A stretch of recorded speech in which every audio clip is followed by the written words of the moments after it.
I'm about to go on a Disney holiday festive cruise full of Christmas joy just for the food. Cinderella made this hat for me as an early Christmas present. She said the talking mice in her basement helped her stitch it together. You might think she's crazy for that, but let me tell you, it smells like the hamster aisle at a PetSmart. So I believe her. Oh, what are those brown crumbs falling off? Pixie dust? My friends, today we are gonna enter the land of dreams and possibilities. We are going to arrive in a great, beautiful, wonderful yesterday, and we're gonna bake a cake full of rainbows and sunshine, and we can all eat it and be happy. Isn't that what Walt said? He said something like that for sure. We are going on another Disney cruise, girlies, but not just any Disney cruise. A Christmas-themed Disney cruise. Ah! Santa, yay! Stay away from my cookies. Sorry, I get really protective over my sweet treats. I don't want to share with that man. I don't know that man. Why is he in my house? Of course, we are going to enjoy the festiveness, the holiday cheer, but we're mainly going for the food.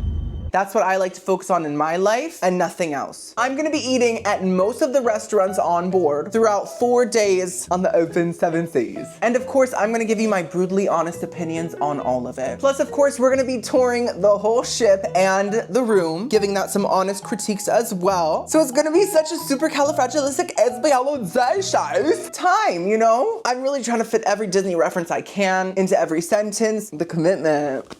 Wow. Regina, what do you think of Mama's new hat from Auntie Cinderella, Tia Cindy? You want to chew on it? It can be a dog toy after I'm done wearing it. Honestly, I hate it so much. I'm just kidding. I'm not going to give this to her. It has like wires and stuff. We are going on the Disney Dream Ship, which I've never been on. Now, don't be disappointed, you ungrateful brat. I know you were probably thinking, is Timmy going on the Disney Destiny? The brand new Disney cruise ship that all the world-renowned influencers have been invited onto? No. Disney's never invited me to anything. I don't get it.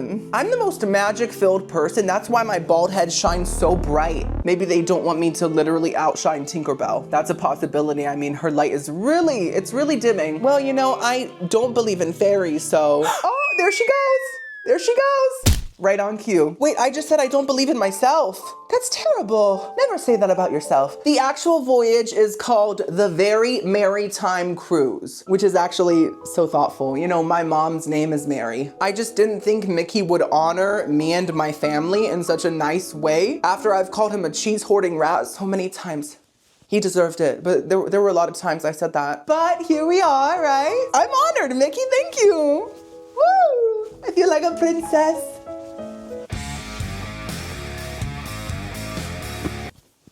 Okay, I can see why I'm not invited. I get it. Now, I have done a video on one other Disney cruise. It was the Disney Magic. And fun fact, that is the oldest Disney cruise ever. Mama is dusty. But to be honest, I had a great time. When I walked in, I didn't see 1 ounce of mold. Cinder Wench was scrubbing the house down. So the fact I'm going on the Disney Dream, which was built in 2010, which is basically yesterday, girlies, this is gonna be modern and futuristic. Oh.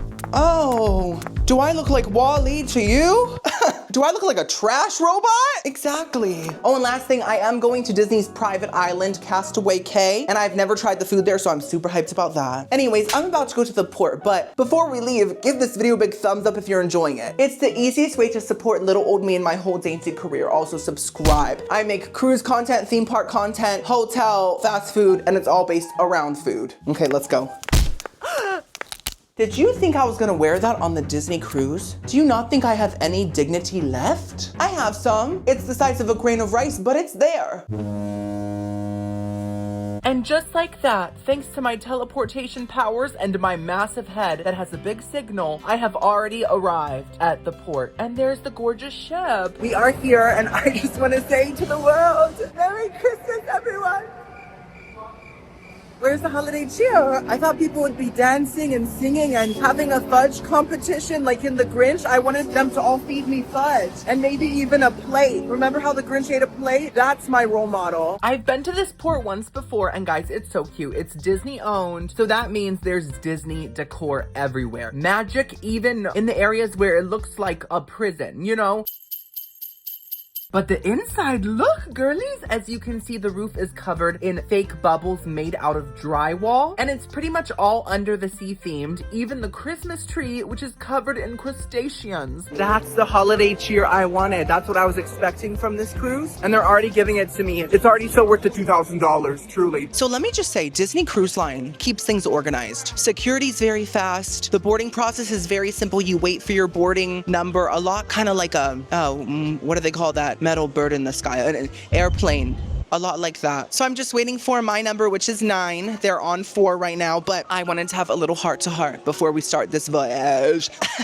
Every time I talk about my stutter, I'm like, I always talk about my stutter and they're gonna get sick of it. But look at me talking fast. Maybe it's gone. Just kidding. There's no cure. Stop taunting me. A lot of you know I have a stutter, always have. I was born with it. Maybe he's born with a speech impediment. Maybe it's Maybelline. Could be either. But you guys know I've had a long journey with it. I went to speech therapy and got a lot better, but I had this like perfectionism complex with it where like I felt like I just couldn't stutter or else I was a failure. And I'm at this new place now where I am actively allowing myself to stutter if I need to stutter. I am really trying not to hide it anymore in front of strangers, in front of everybody. Even if it gets awkward, even if they're like, what is going on? Why is his face glitching? Why is there no air coming out of his esophagus? Go mind your business. You don't need to even know, but I do typically explain it. I'm like, I have a stutter because I would rather stutter if I have to than live in anxiety and just like trying to avoid it constantly. And the thing about the Disney cruise is when you walk onto the ship, they're like, what's your party's name? So I have to say Timmy. And then they announce to the whole ship, they say, the Timmy party is here. Party of 1. Uno, papi. And my name has always made me stutter. So I'm just gonna embrace it. Also, they're Disney employees. They're gonna be nice. They have to be. They're magical. And I'm gonna film it for you guys. Because if there's a person out there that stutters, I don't want you to be ashamed of it like I've always been, you know? I want you to feel like, look at him. He can be a stuttering mess. So can I, you know? Oh, also, I have to talk to like the dining people and I have to ask them if I'm sitting alone during dinner because Disney loves to seat you with random people. It's part of the magic, I guess. And I just literally cannot sit with people because I have to film. And I can't be awkward while I'm filming. I have to be able to burp freely. So I'm hoping that they put me at a private table. We'll see. But I'm grateful for anything, of course. Make it my turn, make it my turn, make it my turn.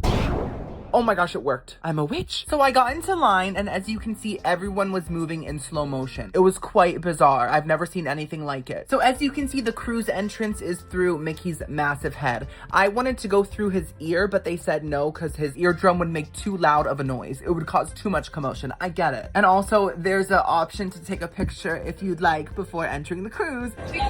No, thank you. Thank you so much. A picture alone? I don't want to look pathetic. Anyways, we just kept voyaging to the voyage, and then we just got into the plexiglass tube. It's a little hot in here. I'm gonna get a little sweaty. That's okay. Everything is a part of the dream. The good, the bad, the ugly. And I'm about to say my name, so I'm kind of nervous, but I'm trying not to be. I'm trying to be a confident stutterer. This is the best view I could get of the ship. I'm sorry. I know you guys want more from me, but guess what? Don't expect much. Anyways, we're here. Here we go. Oh, it's so pretty. I'm a princess. I'm a stuttering princess. Hello. Yes. Yes. Timmy. Timmy. Yes. I have a stutter, so I get stuck sometimes. Yeah. Thank you. I ate that. I really ate that. What matters is that I did it. That's what matters. Let's focus. Timmy, this is gorgeous. Wow. In the words of Anne Hathaway, I dreamed a dream. Let me just say something here, okay? This is opulence in Disney form. This is Disney's version of luxury. This is like if Disney was a billion-dollar company. Oh, wait, they are. And I'm glad they spent some of that $1 billion on this chandelier. Look at that. Look at the crystals and the diamonds and the jewels and the gems. There's so many different kind of rocks in there, and they all glow. Nature sure is incredible, isn't it? Can't believe it made all that. Even the stairs are gorgeous, freshly vacuumed, and there's a whole statue of Donald Duck made out of recycled pennies. Okay, this really is a holiday cruise, girlies. And it's a foodie cruise. They have a huge snack for me right in the lobby. The most massive gingerbread house I ever did see. Do you think it's real, or do you think it's paper mache? Honestly, Mickey, I don't trust you. And here's some more Christmas decor, another tree. As you can see, it's covered in, I think, Kleenex. You know what they say, a nose in need deserves puffs indeed. And we have some more tinsel and ornaments dangling from the ceiling, and they also had this gorgeous king's chair. I sat in it because I think that it's the chair I deserve, and I hope you feel the same way about yourself. Confidence, sweetheart. And here we have a bar. It's called Bon Voy.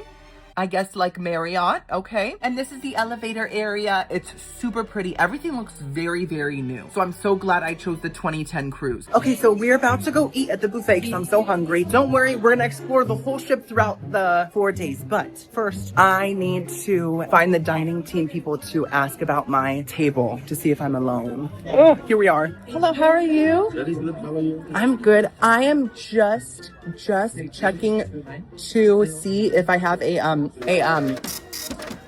private table. I did it. And the super nice man changed my table to a private one. So I'm just so excited we can have our own private little table. We can gossip freely about Donald's massive webbed feet. Ooh, the sound they make. It really gives me the ick. Okay, enough speech therapy. I feel free now. I did all my little tasks. I can now enjoy my food. Let's go find the buffet and feast. Here is Phoebe's maiden name. It is called Cabanas. And as you can see, you have to walk through an actual cabana to get there. The immersion made me want to cry. I'm just so impressed. As you can see, it looks like your typical buffet type thing, but they do have different sections, including Paradise Pizza, Seagull Grill, Neptune's Galley Grill, and deep sea subs and sandwiches. They also have some salads and also some different beings from the Atlantic Ocean. And this is the dessert section. They have a lot of different options. Even, is that Jell-O? Who would choose Jell-O out of all that? Who? Here's some close-ups of the main food. We have some fries, some cheeses, sandwiches, a lot of fried stuff, pea puree. I'm not joking, that's actually an item here. And pizza and different things, and also a wall made of sand. Probably real sand. The artistry, oh God, I love it so much. Oh, and guys, the best amenity on this cruise is that they have free soda pops, okay? Most cruises do not. Anyways, this is my main plate. I got this piece of steak, some margarita pizza, fries with gravy on top, a turkey wrap, a chicken tendy, mashed potatoes, and pea puree. I told you it existed. Speaking of Anne Hathaway, I was talking about her earlier in the video. She's still on my mind. When she said I dreamed a dream, was her dream to go on the Disney Dream? Cause girl, that's so relatable, especially for us Disney adults. The fact that she, I think, sold a tooth, right? To come on here? That's crazy. I'm so excited. I'm so hungry. I tried to get a mix of things I've had before and things I haven't. For example, I do remember trying the Disney chicken tender. Do I remember what it tastes like? No, but I'm guessing it tastes like a basic chicken tender. But I got some new things like steak à la mode, margarita pizza, a turkey wrap, pea puree. Let's just start with that because this is a Christmas cruise, like I've said maybe like once before in this whole video, and it's green and it looks like something the Grinch would cook or shart out. I don't think I've ever had pea puree. I've had a spinach souffle by Stouffer's and it was surprisingly not demonic, so I have faith.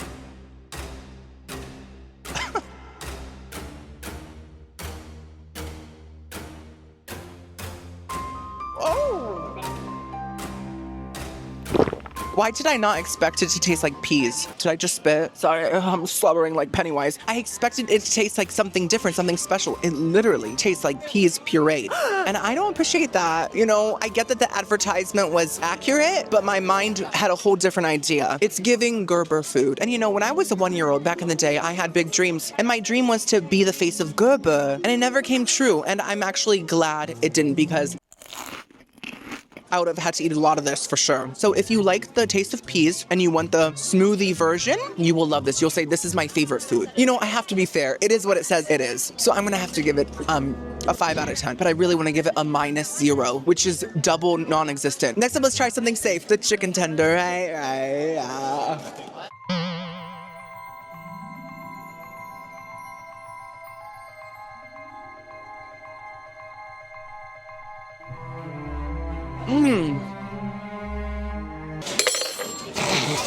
You know, hey. I didn't know you had that in you. I did not know you would taste that tender. I'm really surprised because you look so chewy, to be honest, but that really worked for me. Listen, it's a simple tender. It's a basic tender, but it's a strong, good tender. I probably said the same thing last time too. The breading is very thick, and typically I don't like thick chicken tender breading. I just don't want my molars to have to work that hard for junk food. Like, I will chew a piece of kale for a good 5 minutes because I know it'll be worth it for my gut health, right? But a chicken tender shouldn't take that much effort. It should you to slide down with the grease. But I have to say, I think that the breading was so delicious that the thickness of it didn't really bother me. It has a strong classic black pepper flavor, and I liked it. I'm gonna have to give that a nice 7.5 out of 10. Yes, very nice. So I did get fries, but I wanted to mix it up a bit. I wanted to go full a boot because, as you guys know, Canadians love their poutine. They say, put the gravies on me chips.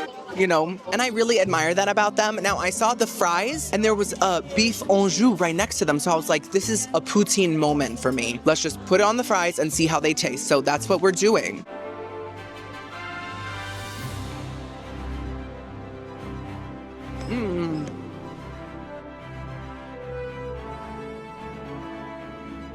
Exactly what I suspected. It's good. The concept of me always being right. The fries taste like typical salty shoestring fries. And then the beef Anjou didn't give me the full gravy experience because the beef Anjou is much more liquidy. It's much more thin, less goopy, more drippy. But the flavor really was quite beefy. And I think it went very well with the potatoes. It kind of felt more like a fried pot roast.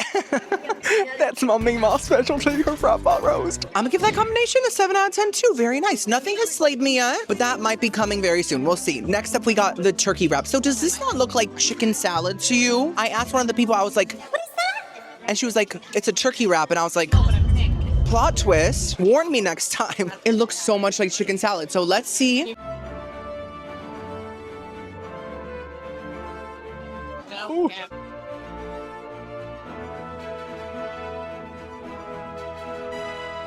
I got the ick, but I like it. Another correct assumption. Tastes just like chicken salad, but a more thankful version. A version that can make you take a nap in the middle of the day. It tastes like mayonnaise, poultry, celery, and honestly, they did season it. I hate when people don't season their chicken salad. I think those people are so selfish, saving all their seasonings for their future meals when they're feeding me flavorless chicken salad. Share your seasoning. McCormick hoarder. Who am I? Where am I? I think that turkey salad definitely had chopped up onions, a classic. The Grinch bit into one, so it just shows it's really good. I'm gonna make Grinch jokes the whole video, so just prepare for that. Mentally prepare. And I think I could taste maybe some thyme, like a little bit of thyme. I'm trying to pinpoint the seasonings. I'm trying to sound professional, but honestly, I can't fully tell what they were. But definitely onion and thyme. Now the texture was very mayonnaisey, so it gave me a little bit of the ick. My uvula was like, girl, what is that? What am I surrounded by? What is this? But I really love the flavor, so I'm gonna have to give that a nice 6.5 out of 10. Okay, now the margarita pizza. I chose this pizza because I've had Disney's pepperoni pizza. I've had their cheese pizza. Have I had their margarita pizza with this charred piece of basil? I don't think I have. And I'm a huge fan of herbs that have turned into charcoal, so let's dig in.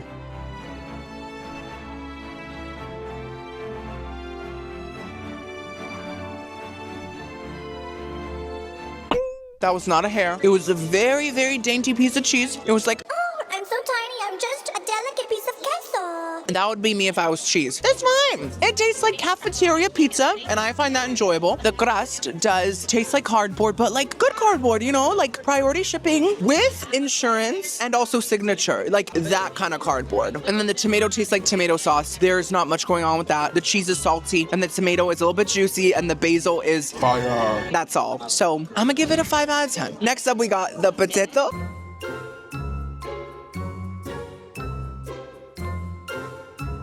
Oh, hungry, Jack? Is that you, Jackie? How have you been, Jack? How's Jill? Is she still leaving crumbs everywhere? That's nasty. Honestly, you have to kick her out. She's toxic. So the potatoes do taste pretty good, but there is a hint of potato flakes, like Hungry Jack instant potatoes in there. Now, not fully. It's more of an aftertaste. So I'm not gonna say that that's what it is, because I really do want Disney to invite me to something in the future. But at the same time, I have to be honest, you know? Flavor-wise, though, they are nice. They're buttery. The label did say sour cream mashed potatoes. I was not tasting the sour cream. Daisy, she's probably walking around here somewhere, flapping around just like Donald, but I don't think she put any of her dollops into that. So I'm gonna give them a 5 also. Oh my goodness, this is just a plate of mediocrity. We're in mediocre metropolis once again. How did I end up back here? I thought that was a one-time stay. Now it's time for the steak. We are at the buffet. So, you know, if I was at a nicer restaurant, I would use my utensils, but I'm gonna take this opportunity to go full animalistic. Oh! Wow, that's so much better than I thought. You know, a lot of you know I'm half Cuban, and in Cuba, whenever we cook a nice little thin steak like this, we call it a palomilla steak. And I don't know why. I don't know what that means. Give me a second. Let me educate you. What does palomilla mean in English? The word palomilla means pigeon. Pigeon. Is that what I've been having my whole life? I feel like the lady in Home Alone 2, the one that's covered in dirt, the one with all the seeds. I feel like her. Do you think she eats them? Okay, well, that was a big realization. I'm glad we learned that together. Yeah, so we call that a palomilla steak. This reminds me of that, but with less flavor. Although it still tastes like a decent steak. There's a charred flavor to it and some salt and pepper. It's very simple, but with some steak sauce, I really think this could be good, especially for a buffet steak. At the buffet, we don't expect Longhorn Steakhouse. We expect short eyelash home. It's a nice base for flavor. I'm gonna give that a nice 7 out of 10 too. So nothing slayed, but also nothing was fully disgusting besides the pea puree. And I should not have been surprised. If it looks like the Grinch, it probably smells like the Grinch, right? I'm gonna go get some dessert. For my dessert, I got an Oreo cheesecake, this strawberry creme something, and also this apple cobbler, which was served warm. These desserts look ravishing. Now, I've never had this strawberry creme de la, what was it called? Let's just say the creme de la plastic cup that's gonna destroy the ocean. I'm so sorry. This is not going into the ocean. Hopefully they'll recycle this. I've never had the apple crumble either. Now, I think I did have the Oreo cheesecake when I was on the last Disney cruise, but it's been a year and I might be a dessert repeater, but just know I'm never an outfit repeater. Okay, Kate, let's try that first. Can you see it? Oh, it's very soft. Whoa. I do not remember it being the texture of oxygen. Woo! I love it. It's gone. That was so fast. I'm sorry. That must be a new world record. Call Mr. Guinness and tell him we have news. I loved it, but I really do think that while it's crazy for calling that cheesecake, wow, you know what a cheesecake is. Didn't you have it in the 1920s back in the day? Maybe like a water cheesecake. That is basically just vanilla mousse with an Oreo crumble on top and an Oreo type of crust on the bottom. It's delicious. It's fantastic vanilla mousse, and it has a slightly more gelatinous kind of like flan texture, but it's not a cheesecake. It doesn't even have the flavor of a cheesecake. So loved it, but I'm gonna have to give it an 8 out of 10 instead of a 10. I have to deduct points if things don't feel accurate to me. Sorry, Walt. Love you though. Now it's time for the apple crumble. This is served hot and they serve it for you. They're like, would you like apple crumble? I said, yes, with extra crumbles.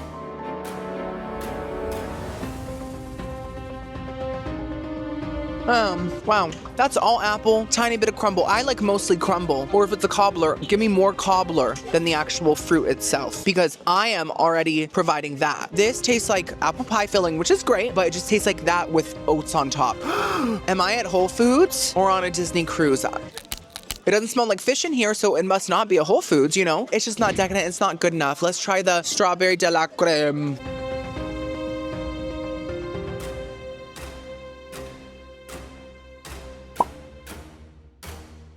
I'm slurping up strawberries like it's spaghetti. That reminds me of a panna cotta. I don't like panna cotta that much. This is just honestly kind of giving like watery pudding underneath strawberry shortcake goop. And I like strawberry shortcake goop, but I don't like watery pudding. And it also has the texture of kind of like very loose scrambled eggs. Not into it. The desserts were a disappointment in my eyes, but I'm still very grateful. And we have a lot of meals to go, guys. We have 3, Ursula. Come on, Ursula stands. 3 main dining restaurants, okay? One is like an Enchanted Garden vibe. The other is the iconic Animator's Palate, which I think is on every Disney cruise, right? And then also there's like a Royal Palace. So basically on a Disney cruise, it's not like other ships. Every dinner is a whole different vibe, a whole different room, a whole different theme. And those are the free meals. So that's kind of a goop, but it is a 4-night cruise. So we're also eating at one of the restaurants you have to pay for called Palo.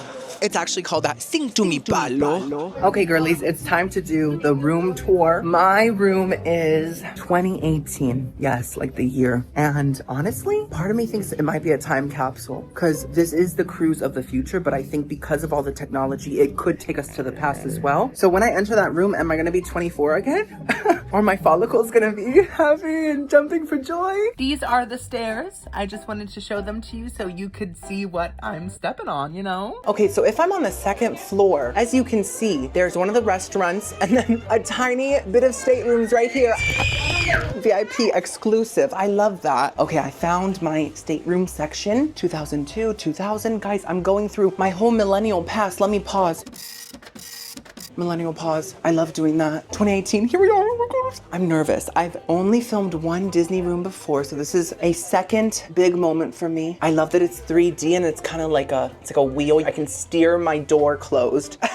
You know what I say? Here's my card, thank you, fish. Smells like tilapia. Whole Foods, okay, we're still there. Hello, how are you? Hi. I think that was my stateroom attendant. He seems very nice. Let's go in. Do I look good? Do I look pretty? Okay. Green. Oh, it's cold. Yes, it's cold. I love that.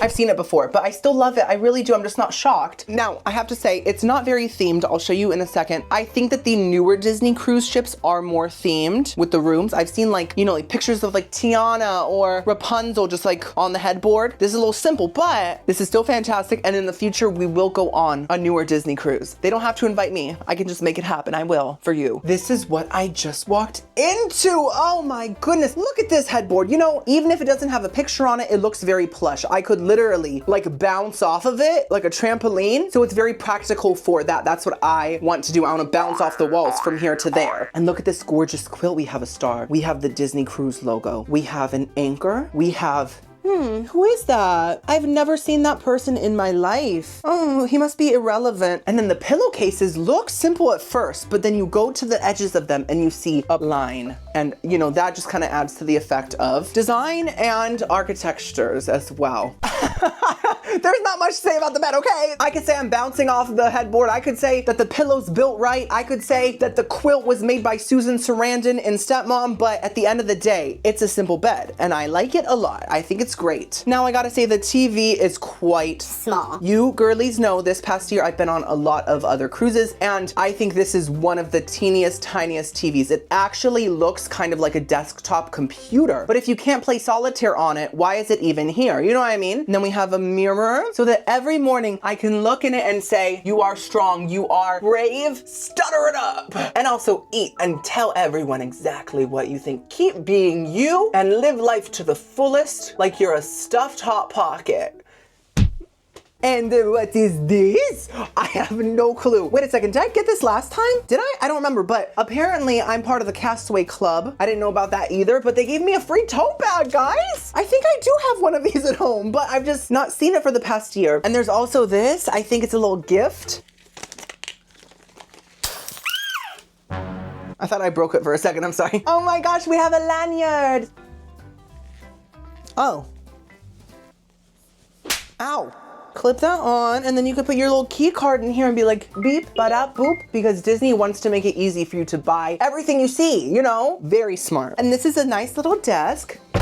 Feels new. I think they chopped that tree down last week, so that's good. Well, it's not good, but you know, it has to be done to give us furniture. And then we have a gorgeous fridge. Let's see. Very nice. Is it cold? Yes, it's cold enough. It feels like a light breeze on a hot summer day, so it'll do. And then we have some drawers here. Let's check for Last of Us mold. Oh my gosh, thankfully they have this. I really needed it for this trip. And I'm sorry. And then we have the desk chair, okay. It isn't really giving like gamer chair or lazy boy. This is very much giving active woman in the sense that it looks more like a boudoir chair, like a chair that you use just to put your makeup on, not really for editing. So I will be sitting on the floor or on this couch when I edit. Let's see if this is comfy.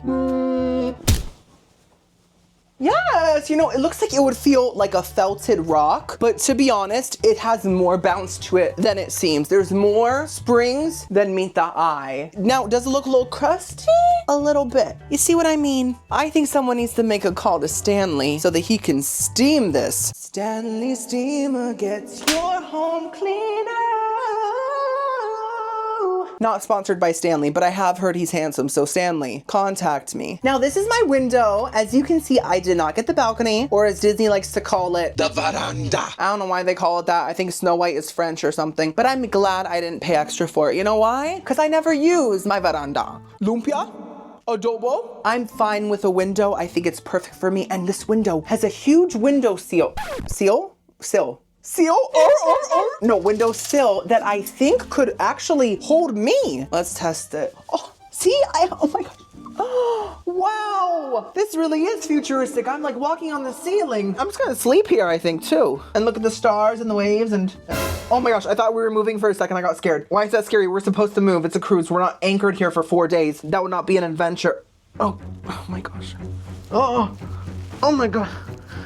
Okay, note to self, once I'm there, I'm not leaving because it's hard to get out. And then we have this gorgeous art of the same stuff that's on the quilt. They were like copy and paste, but it's still really pretty. I still love it. And we have a little light bulb here for some reason. I guess it's for people that read at night. You know, if you're a time traveler from 1802, you know, it makes me kind of sad because it makes me think of Beth from Little Women. She loved reading at night, you know, especially on the days that she had an extra strong fever. 145 fever, crazy. She would say, oh, Joe, you've written such a nice novel here. You should sell it and move to England and marry a very boring man at the end of the movie and ruin the whole thing. And Joe's like, girl, I just sold my hair. How much do you want from me? I miss her. I miss her.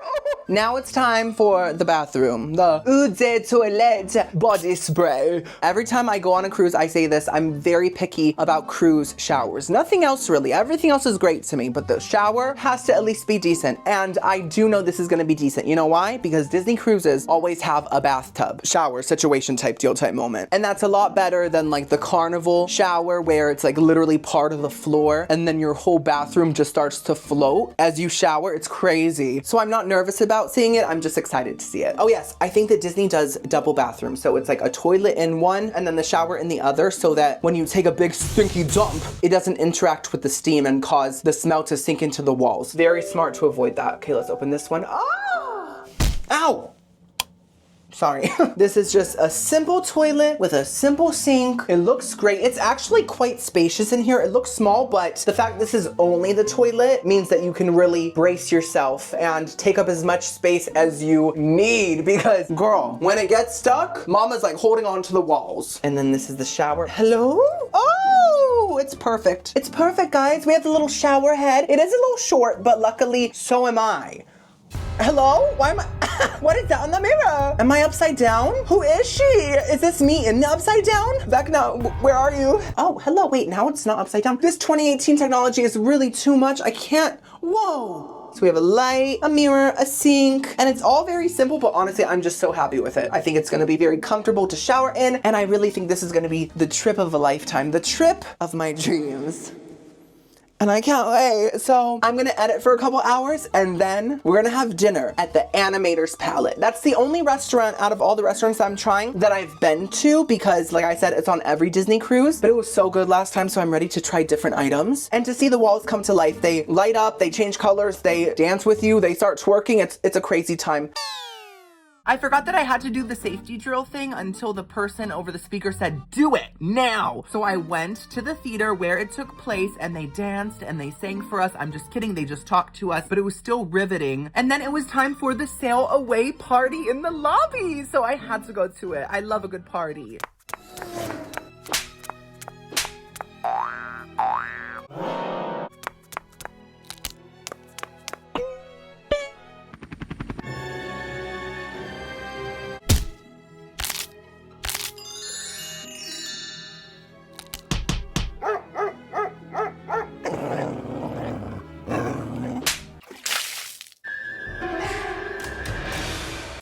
Girlies, the anchor is up. Wow, look at that shot. Wow. Mama, that was 4DX. I'm sorry. I felt like the water spraying at me. Maybe it was just King Triton splashing me. He needs to stop flirting. He needs to stop. We are officially on the go. The day has been magical so far. And in a few hours, we have dinner at our private VIP table.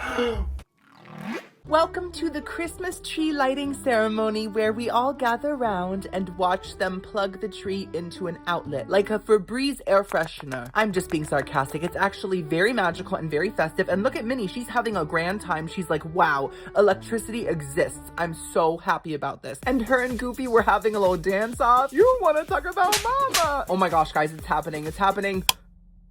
That was incredible. I have chills. I have chills on my forehead. Anyways, it is time for dinner at the Animator's Palate. So as you can see, there was a big line going in. You have to walk up and say your little table number. I did get stuck, and I think someone giggled at me, but guess what? I got stuck again. Point taken. Okay, I get it. Anyways, as you can see, the theme is animation, and this is the menu full of little animated drawings. And they gave me some bread. I think it's a focaccia with some garlic mayonnaise dip stuff. Girlies, I'm so hungry. It's 8:15 p.m. I'm not used to eating at this time. I typically eat at 6 or sometimes like at 4 if I'm feeling extra gluttonous. So 8 is a big change for me, but I will get used to it. Now we do have bread, thankfully. This is my second time here, but it's like a different version of it. The other one looked very neon, and this one looks more like artistic, like sketches, you know, and nothing makes me hungrier than a piece of paper. Just, you know, that crushed up soggy tree flattened. I am vegan, so it's my favorite food. But let's try this bread. I'm nervous. Why am I nervous? The tables are very close together, but I am alone, so I'm very grateful. They have like a garlic dip. I think it's supposed to be like paint, you know, so you can paint your bread, you can paint your walls. At the same time, you could do like an accent wall and an accent loaf. Fun. Oh my. It is so fluffy. It reminds me of a Furby. And it has a slight cheesy flavor, but more so just like a really fresh bread flavor. And then this just tastes like watered down garlicky mayonnaise. And you know, I'm not a big mayonnaise person when it's like kind of by itself like that, but something's different. Something shifted. And I think it's my level of trashy taste buds. I think they just got a little bit trashier and I could drink this mayonnaise.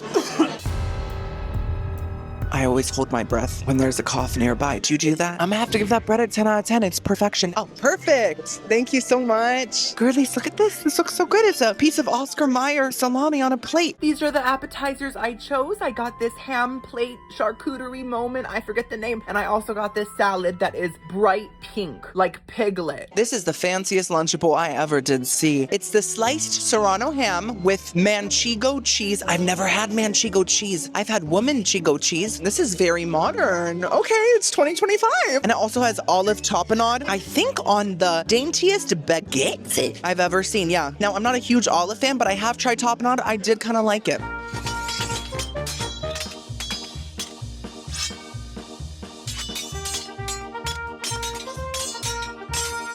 There we go. That was a bit more difficult than expected.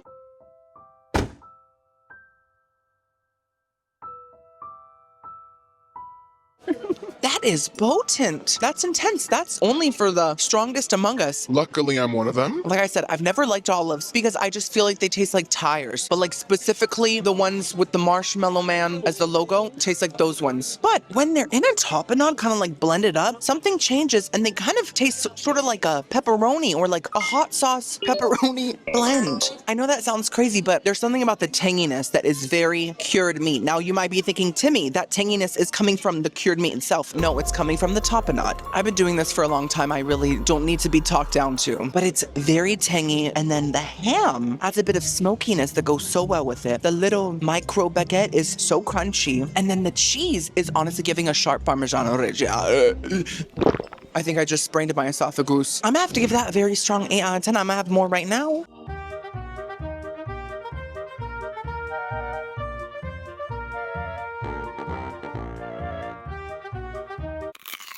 Oh, it's so worth the effort of putting it together. It took me 5 years each bite, and I would do it all again. Okay, so I'm guessing this is chicken, apples, leafy greens, fiber, gut health, and a Pepto-Bismol reduction. Let's see if I'm correct. The chicken and walnut salad has dried cranberries, red onions, and a cranberry dressing. Okay, I was close. So I think it's very rare for an appetizer salad to have a protein on it, like chicken. But I guess Mickey was like, listen, we need to get rid of all of hey, the thighs, the gobbler, and the little chicken feet. I think that's great. Okay, let's see what it's giving.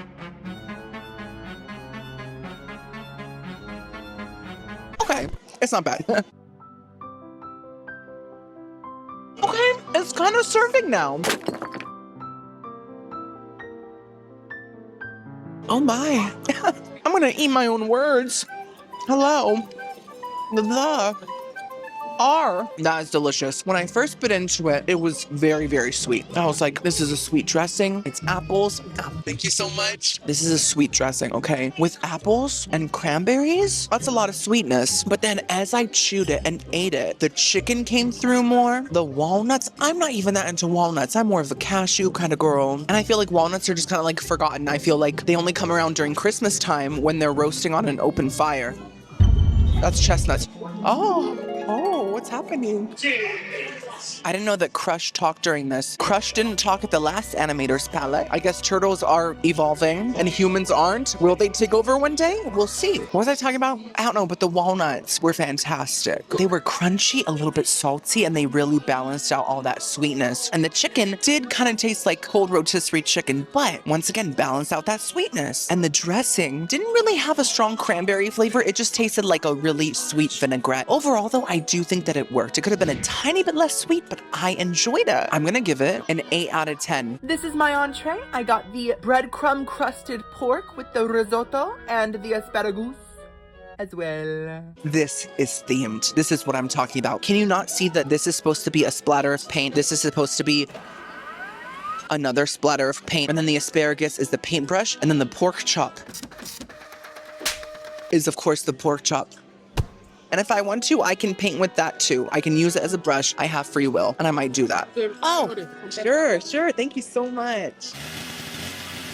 Thank you, that's good. Fresh pepper. Luxury.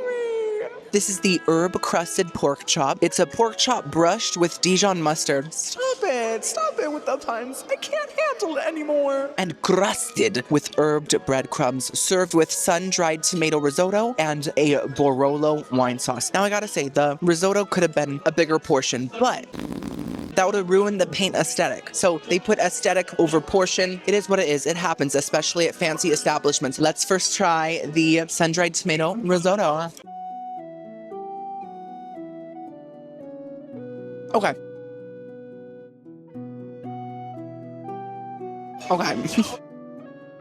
Those were 3 fantastic morsels. Okay, honestly, I do have issues with it, I have to say. I really like the sauce. I can really taste the fact that the sun dried it out. It needs some aloe vera, mama.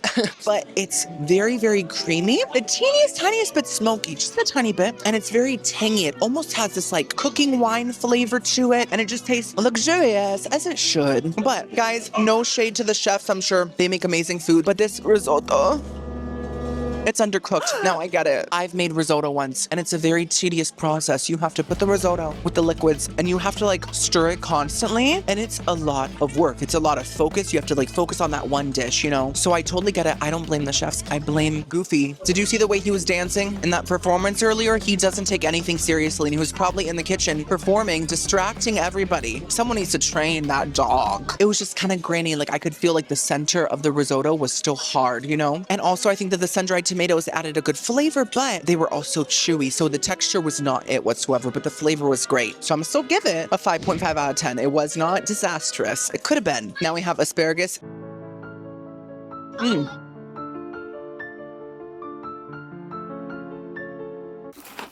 What I'm about to say is a compliment. It's giving bird's eye under his eye.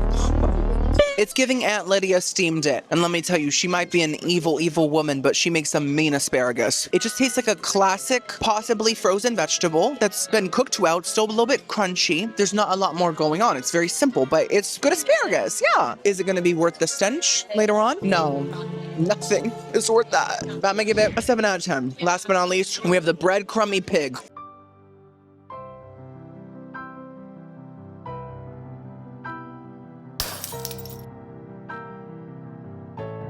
I got the chills.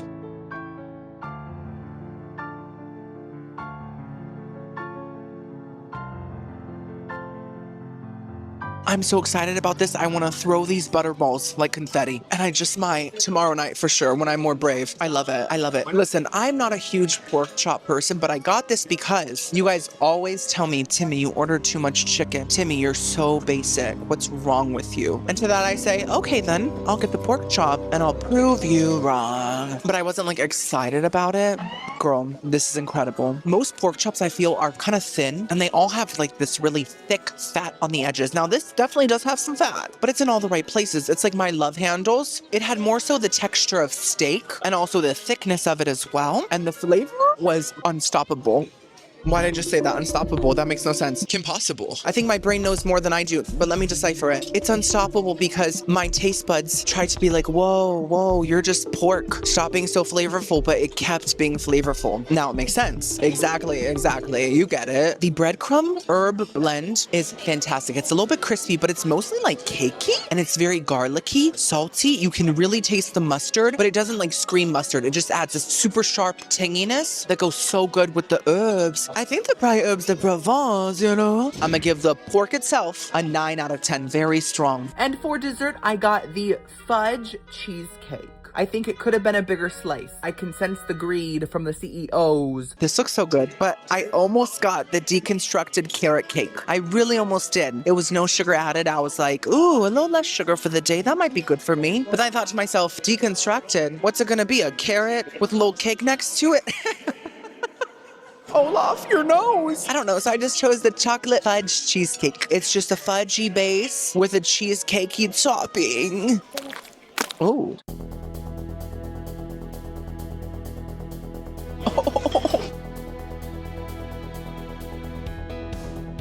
Oh my gosh, my dream's coming true. I feel like the Grinch during the fudge competition. Yahoo Dore. Exactly. I love it. That really animated my palate. How did I not think of that until now? The cheesecake was very simple. It did not taste like anything different. It tasted like plain cheesecake. Maybe New York style, but I don't know. I didn't taste an accent, so I'm not sure. But it was good. Good texture, not too dense. Also not too rich, not too sweet. And the fudge layer honestly tasted more so like a really dense brownie, not like fudge. And I am grateful for that because once my sister Hannah made fudge for Christmas and it was vile. Oh, hello. Oh, no, thank you. Like I was saying, it was vile, right? And I didn't want to be brought back to that memory. I much prefer just a simple, dense brownie. And that's what this gave me. So I'm gonna give that a nice 9 out of 10. Pretty good dinner, guys. Oh my gosh. Is that a burrito? You know, typically they'll leave like a animal-shaped towel. This time it's a Chipotle burrito with 2 little chocolates underneath.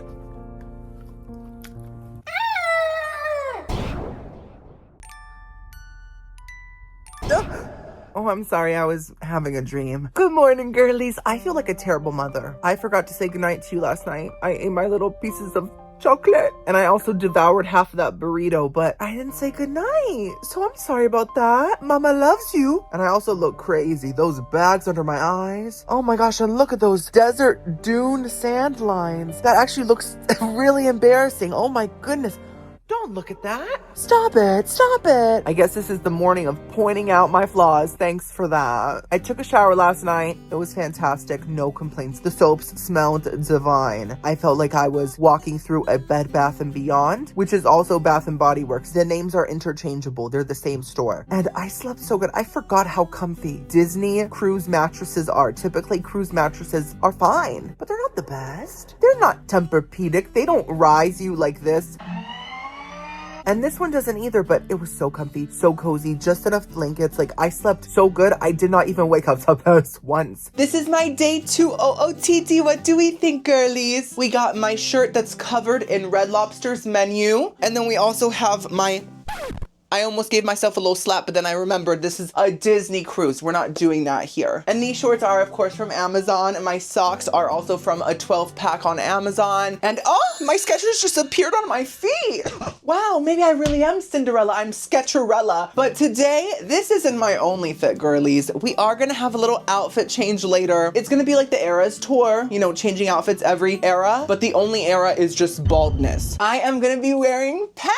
Oh my goodness, you guys know I rarely ever wear pants, and I only have one pair that actually fits my short, tiny little legs, but I brought them with me because I knew that I was going to be eating at Palo. And Palo has a dress code. Pants only. We don't want to see those ankles. That's one thing that Palo and the Amish have in common. There's an Amish woman on the wing of a plane churning butter. And tonight is Palo, so it's going to be a lot of fun. It's a classy establishment. But first, we have to eat breakfast, lunch, and today is a sea day. So we are exploring half of the ship today, half of the ship tomorrow. Then on the final day, we're going to Castaway Cay. I realized that I have not shown much of the ocean in this video so far, so here it is. Here you go. Are you happy now? Stop complaining, we're on vacation and your father took off work for this. This is where we are having breakfast. It's basically the main food court on the ship and it's called Flo's Cafe. They have 4 different sections and each of them are based off of different car characters. This one is Luigi's Pizza. We have Mater's Burger, whatever. And then we have Ramon's Cantina and Fillmore's Sandwiches or something. Anyways, we're first trying Ramon's Cantina. I am getting 2 tacos and as you can see, they have 2 meat options, some beans and rice. Here are my tacos. They were trembling from excitement. It was not the ship's engine at all. They were just super nervous. I know what you're thinking. He's eating tacos for breakfast? Pathetic.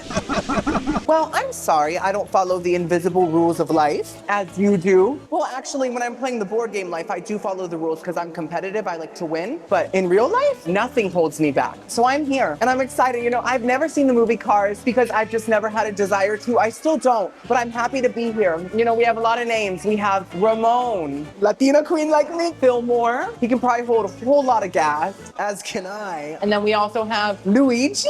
When did Mario's brother turn into a car? I guess the future really is coming quickly. And then of course Mater. Mater's the only character that I've ever heard of. And I know because I know who told like this. And I know that he has teeth with a lot of character. And I love that about him. I hope he doesn't fall into the whole veneers, perfect teeth trap. Let's try these tacos. I got guac, shredded cheese. Oh, it's dripping on me. Pico de gallo, salsa, and sour cream.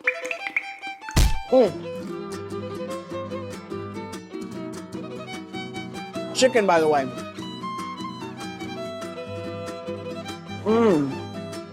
Gosh darn it, Mater. I guess those teeth really do have some flavor. It's that gingivitis seasoning, you know? Okay, let me clarify. The meat has 0 flavor. It really does just taste like plain chicken, possibly boiled. Maybe they just did that so they could get chicken broth out of it and they were like, we have to do something with the chicken, put it into a taco, you know? I get it. It's called being resourceful and we're ready for the apocalypse. But I do think they could have definitely at least maybe seasoned the water it was boiled in. I'm sorry. Or just maybe just sprinkled some on after the fact. It was super plain, but it did taste real, so that's good. And I gotta say, the toppings were so flavorful that I still really enjoyed it. The guac might not be fresh, I don't know, but to me it tasted fresh. It tasted like someone at Chipotle took a huge masher and mashed it up fresh and then shipped it via helicopter onto the ship. It's very garlicky, limey, classic fresh guac vibes. The salsa tastes simple, not fresh, but like a good jarred salsa, right? Oh. I'm not littering, not even on the sea. I actually think that's the worst place to litter, right? Because it just floats around for like years and then it becomes part of a trash island. That's where I belong. The cheese was very salty. The pico tasted fresh as well. And so I love the toppings, but I didn't love the chicken. Now let's try the beef version.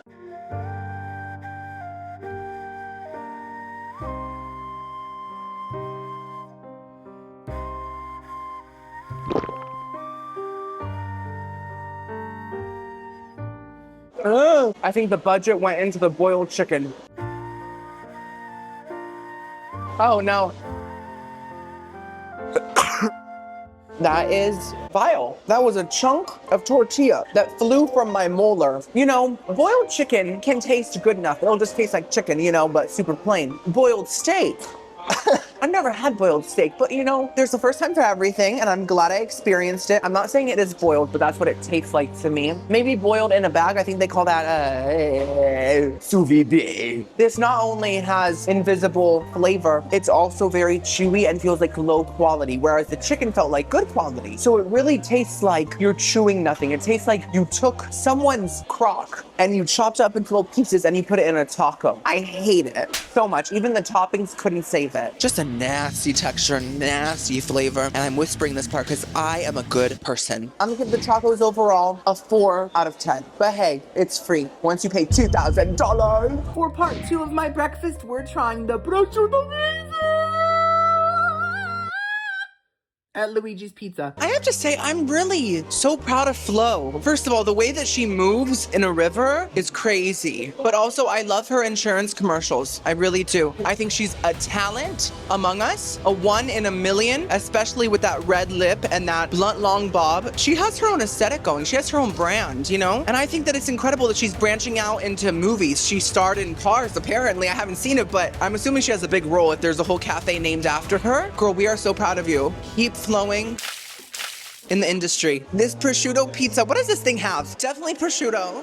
So it's San Marzano tomato sauce. Oh!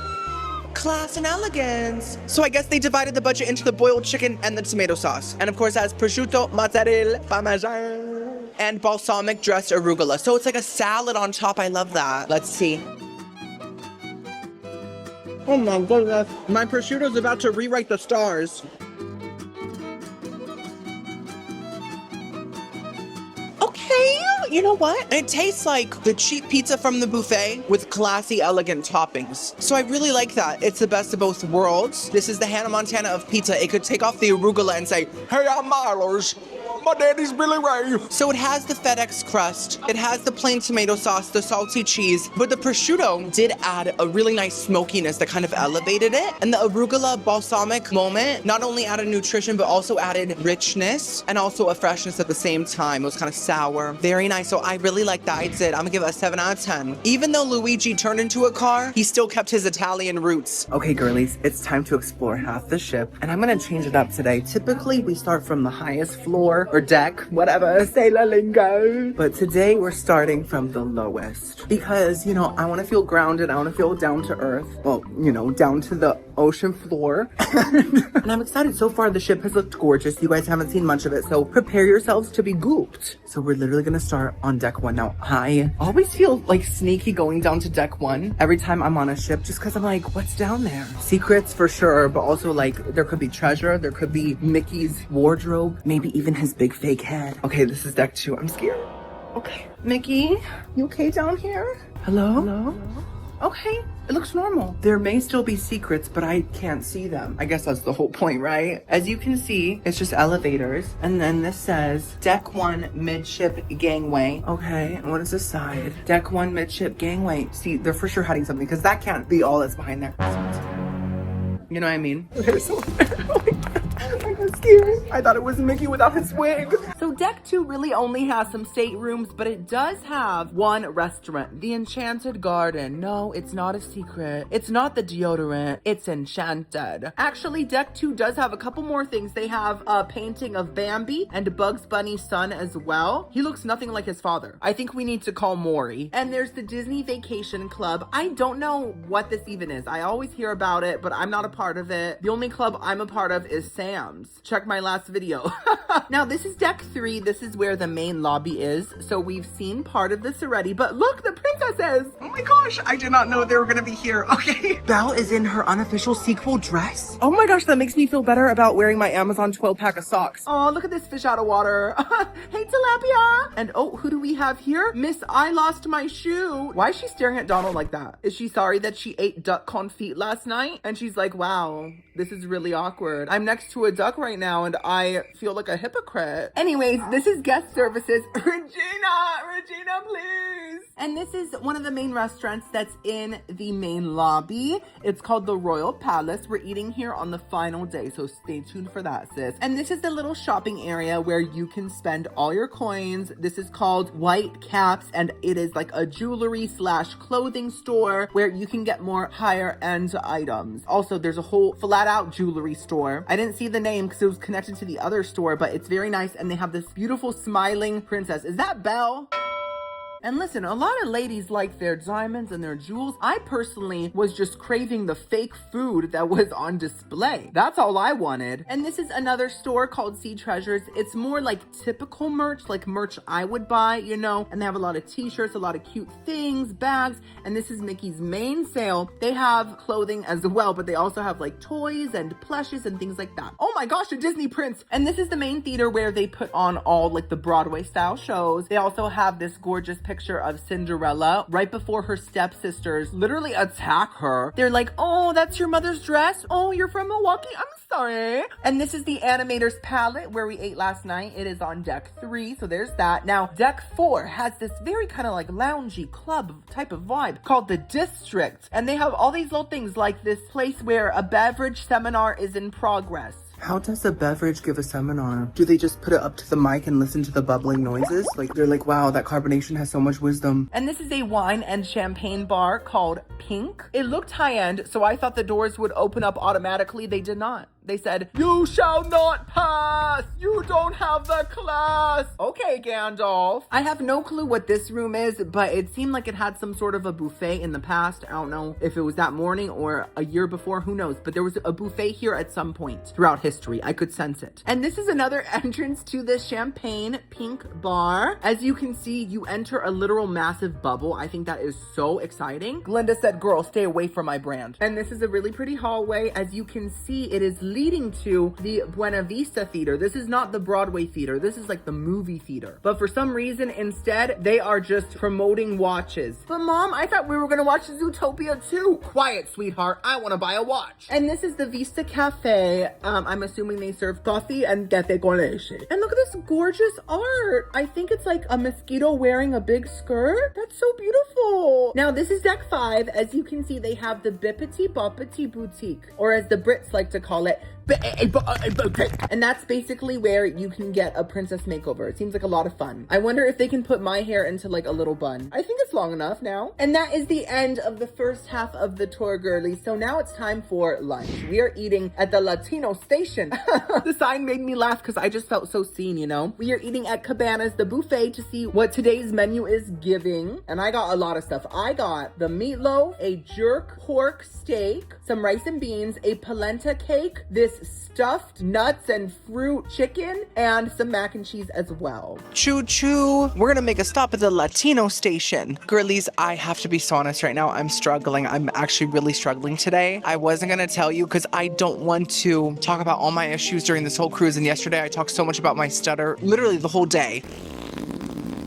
And I don't want to come off as like complaining while I'm on this amazing ship, but you guys know I have dry eye and this eye is really acting up today. I have this like throbbing pain throughout the day and I typically don't have that. If I have like painful moments, it's in the middle of the night and I'm using my drops, but like nothing's really helping. So I'm just trying to enjoy my time while in pain. And I just really had to talk to you guys about it because you're my girlies and I felt like I was hiding something. So we're gonna try to look at the positives. Food, that's the one good thing in life, right? So it's definitely gonna help me. Maybe I'll just slather some mac and cheese on my eyeball. Speaking of mac and cheese, let's try that first. Oh, and I know that I'm back at the buffet, but honestly, I gotta be honest, there's not a lot of quick service options. But the good news is the buffet does change the menu every day, so we have new food to try. Let's try the mac and cheese first. I've probably had Disney's mac and cheese at some point, but I don't remember what it tastes like. Get off my back. My eye hurts.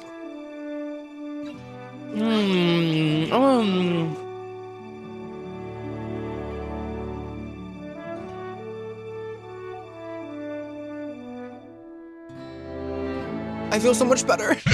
No, honestly, that was delicious and it distracted me for a good 30 seconds. That is so bad that it's amazing. You know what I mean? Like that is the quintessential processed, fantastic mac and cheese. The cheese sauce was probably never shredded at any point. It doesn't actually taste like cheese. It tastes like mac and cheese sauce. There's a huge difference and I'm okay with that because it was still tangy, sharp. It was kind of giving KFC, but more watered down. You know, once Colonel Mustard had a dream. He said, my dream is to open up the most greasy fast food chain the world has ever seen. And I also one day hope to have a really thick mustache. And look at him now. Mustache, nasty restaurant. My hero. It is simple, trashy perfection. 9 out of 10. Next up, let's try the rice and beans. Oh.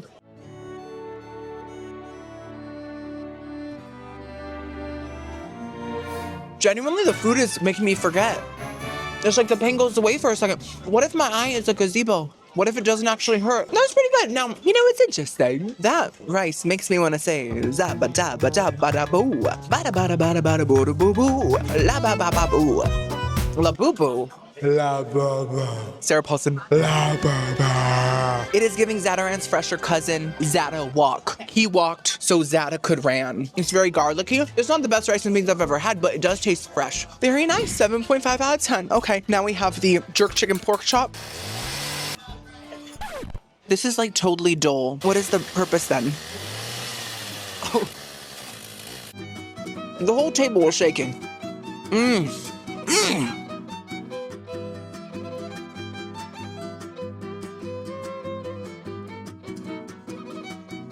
Okay, oink oink. This pork is the best meat I've ever had in a buffet. And I'm not just saying that. It's fantastic. It's dry. Okay, it's right. I'm talking about flavor-wise. Okay, sometimes I don't mind a little bit of sand on my plate, you know, just a little sprinkle of dune. But the flavor was so incredible. Yes, it tastes like jerk chicken, but honestly, it tastes like stronger than usual jerk chicken.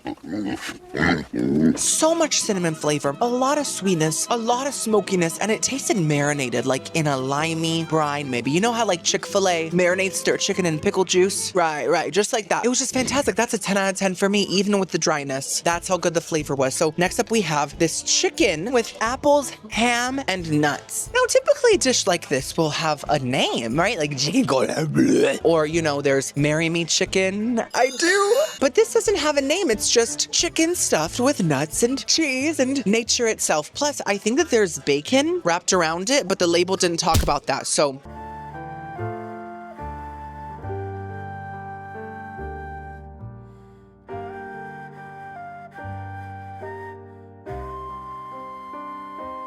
I didn't hate it, but it made my eye feel worse. Listen, to be honest, I expected it to be quite nasty, but you know what it tastes like? It tastes like stovetop instant stuffing within, once again, boiled chicken and some bacon for garnish. It's kind of giving me the ick because of the texture of the stuffing. It's like extra moist, juicy stuffing, but I also feel warm and cozy eating it at the same time. Oh my gosh, you watch me? Oh, nice to meet you. What's your name? I've seen your Disney videos. They were so nice. They didn't want to interrupt, so they walked up holding a sign that said, "Hi, Timmy's Takeout." The sweetest thing ever. Wow, that really snapped me out of my self-pity. That made me so happy. I'm gonna give the stuffing filled chicken a 5 out of 10. It could have truly been so much worse. Now we have a polenta cake. That's what it looks like. I think it was like rosemary and thyme polenta cake or something.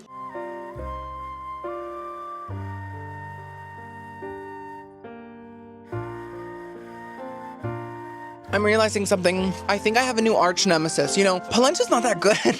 Ever. I've had it a lot of times, and it's always a flop. It's always a flop. It's flopping around on the ship deck. It isn't that it's disgusting. It's actually never disgusting, but it's always disappointing. In cake form, in gloopy form, whatever it is. You know, like when it's all soupy and bloopy. Gloop. There's just something so plain about it. It's almost like cornbread, but it's not nearly as flavorful as cornbread. And it just never feels heavy enough, especially when it's like with a meat and a vegetable. When that's the main side, it doesn't fill you up, ever. So anyways, I'm done ranting about Miss Polenta, but I do resent her. Oh my eye. This tastes like any old polenta cake with a hint of thyme and a hint of rosemary, and that's it. So I'm gonna have to give it a 5 out of 10. I'm not gonna rate it like 2 because this is a personal issue between me and her, and I don't think it would be fair if I dragged it that hard, you know, because it isn't bad. I'm just realizing it's not for me, and that's it. Last but not least, let's try the meatloaf. Now, it's in little disc shapes, kind of like an air hockey puck. Let's hope it doesn't taste like an air hockey puck. I've had too many of them, just like polenta. Never good.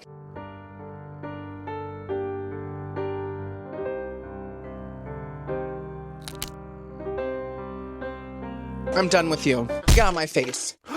That tastes like a frozen meatloaf. It tastes like something that Stouffer's would make. And I grew up eating frozen food. I'm not saying it's disgusting. I've always loved frozen food, to be honest. But when I'm eating it, you know, at an establishment, especially one owned by a billionaire like Mr. Bob Iger, who is a zaddy. I've never talked about him on this channel, but he's a zaddy.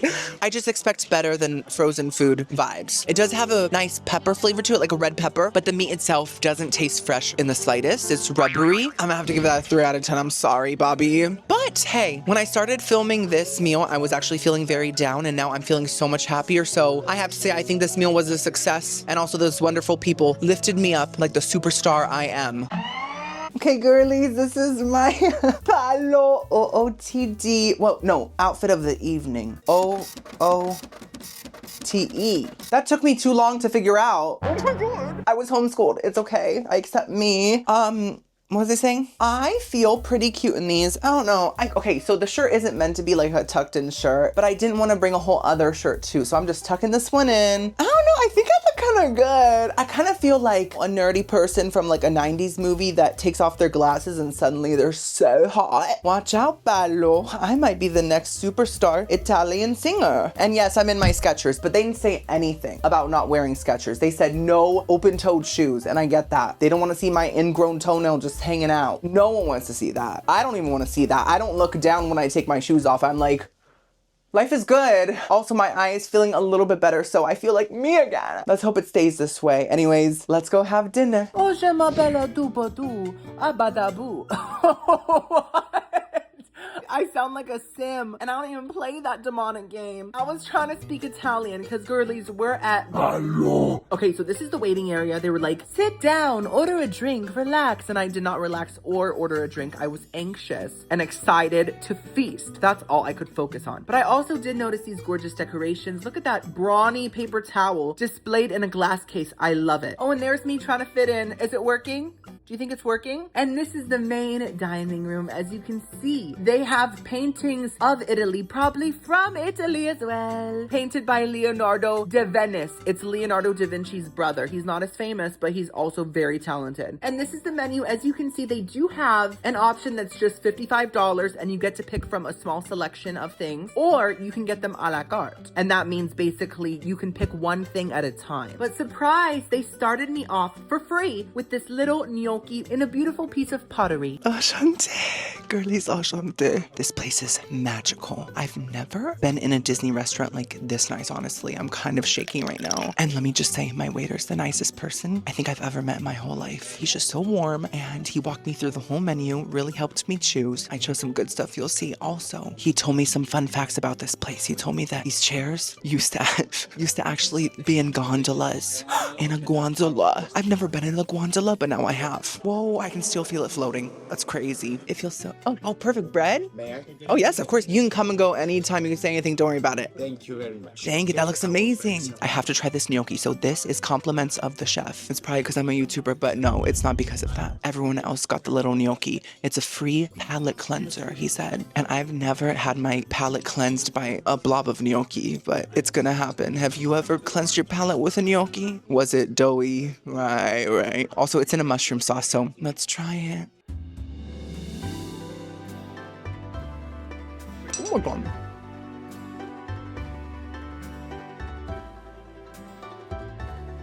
Mamma mia. That's the best gnocchi I ever did have. And it's the best cleansing as well. I hope I don't cleanse too fast. I'll have to run to the restroom, but that was incredible. The gnocchi was perfectly doughy, not chewy. It tasted so fresh. Fresh from the Sicilian version of Flavor Town. They call it Flavor Town. I'm sorry. And it was covered in, I think, not just Parmigiano Reggiano, but one of its stronger cousins, I think Pecorino or one of those. It pecks like a bird, and it was so strong and so sharp. And then the mushroom sauce didn't even taste like mushroom, it just tastes like a really fancy Alfredo sauce. So it was truly fantastic. 10 out of 10, amazing start. Now let's try some of these breadsticks. Oh wait, another fun fact. Not only are these chairs gondolas, but the carpet is based on water, he said. And each line represents, I think a stream in Italy, no, a river in Italy for the gondolas to float on. So I'm gonna float on the carpet along the lines in my gondola chair. I cannot wait. Let's try some of these breadsticks. You know, in movies, these really crunchy ones always look really delicious, but they always taste like nothing. This one kind of tastes like something. So garlicky, warm, but like a simple Ritz cracker, but less buttery. Now we have this massive, long, stretched out Cheez-It.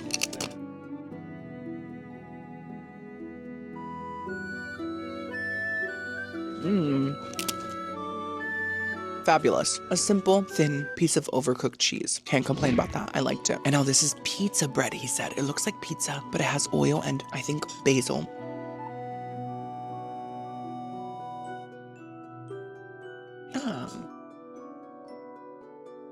It tastes exactly how it looks, if that makes sense. It tastes like fresh pizza dough with basil and oil. Shocker. Oh, sorry, I zapped. Not everything has to be a plot twist. Not everything has to be groundbreaking. I enjoyed it. But that gnocchi, I wish I had 2,000 of them. For my appetizers, I got this baby arugula salad, and I forget the name of this, but it's some really fancy raviolis. I'll tell you in a second. Girlies, I'm shook. I just talked to my waiter once again. Another great convo. And I told him that gnocchi was incredible. And he said the cheese was Parmesan, not Pecorino. I was wrong on that. I take responsibility for myself, so take responsibility for you. Sorry, Tyra. He told me that it was Parmesan cheese imported from Italy, aged for 12 years. I basically ate an ancient artifact. Are you telling me that cheese is almost as old as this ship? They were built at the same time. I don't know if I've ever had any food that old, but there's a first time for everything. And I think I really like old food. I'm super hyped about what I chose. So the salad is called Baby Arugula. It has olive oil, white balsamic, and Parmigiano Reggiano. It sounded simple. It sounded refreshing. So I was like, let's do that. The Parmesan needs to be like broken up though, because it's in big chunks and I want it in lots of bites.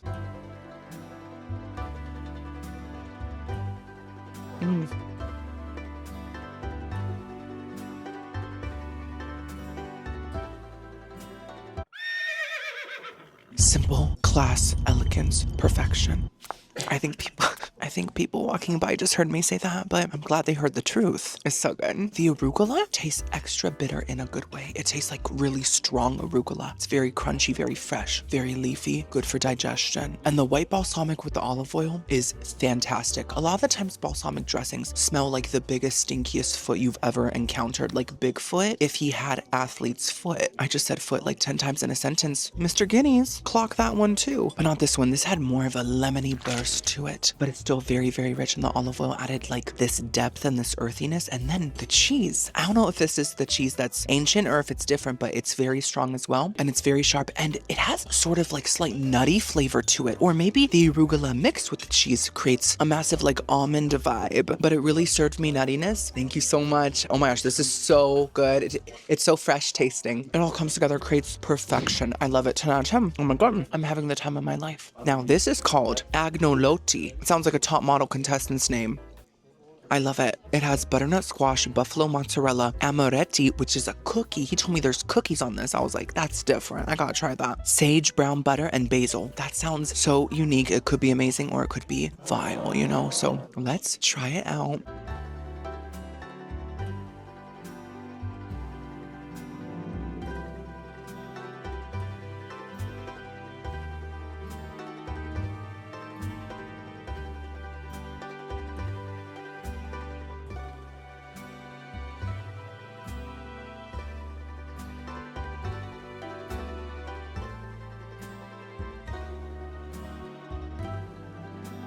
I'm sorry for being demure. I know you like me when I'm crazy, but let me just say, if I was in a less classy establishment, I'd be standing on the table saying,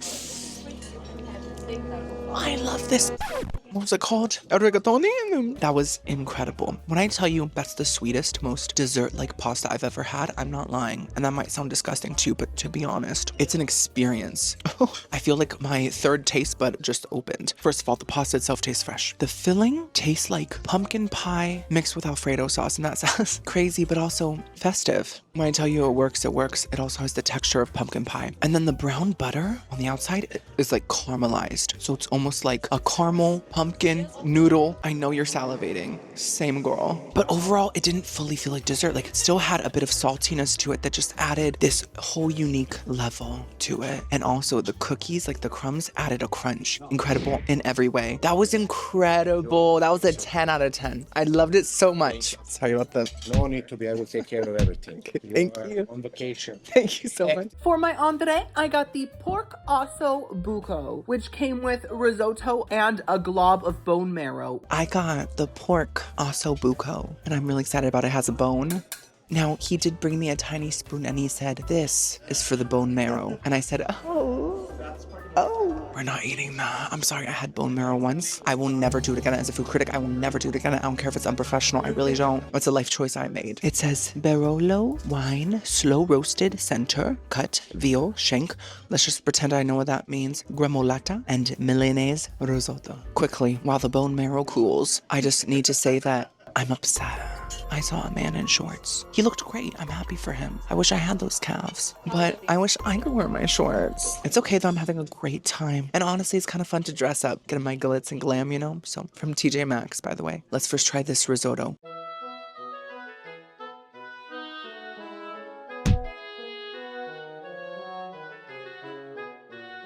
Okay, it's fully cooked. I'm so proud of Mickey. He finally learned. He heard me last night. Now, it does taste simple. It tastes kind of like Stouffer's mac and cheese, but like that's a compliment. I love Stouffer's mac and cheese. But it's like that with a hint of cooking wine. Now let's try the pork ossobuco.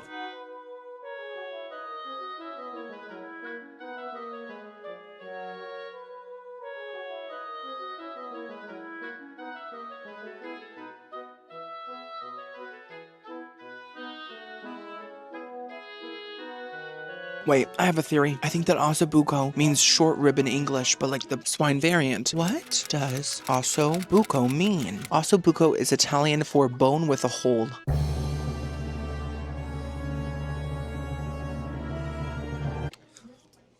Let's just move on. We're on a Disney cruise. I did not expect that. Listen, is it perfection? I wouldn't say so. It might be because I'm half Cuban, so I feel like I've been spoiled by like the best pork in the world. This is good. I just think it needs more flavor. Now, it's beautifully cooked. Melts in your mouth. Falls apart. A lot like a short rib. I just think it tastes a little bit simple. It tastes like cooked pork with salt and pepper. Now, when you dip it in... I'm not saying it's bad, it's good. But when you dip into that sauce on the outside, it tastes definitely better. That sauce tastes sort of like simple like gravy with thyme in it, but it's still pretty simple. So it does elevate it a little bit, but it can't save it. I enjoy it for what it is, but it could have been a lot better.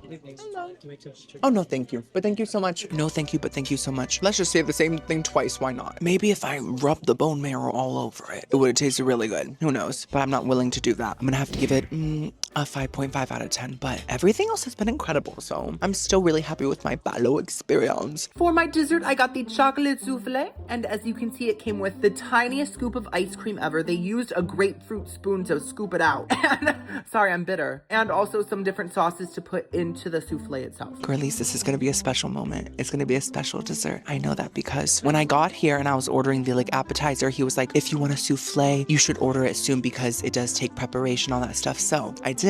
That means the chef was back there for like the past hour, whisking away, creating this piece of art. And I'm really excited about it. He also broke it open and he poured chocolate sauce and this soy sauce into it. Oh my gosh. You know what it makes me think of? There's an episode of Arthur where the dad is like a chef and he tries to make a souffle and it deflates. Over and over and over and over. It pops like a balloon. Wow, it's very hot. Girl, chill. Let's get some ice cream too to cool it down a little bit, girl.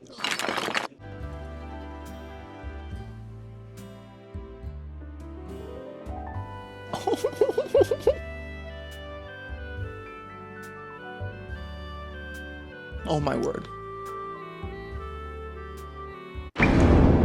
Did anyone see that?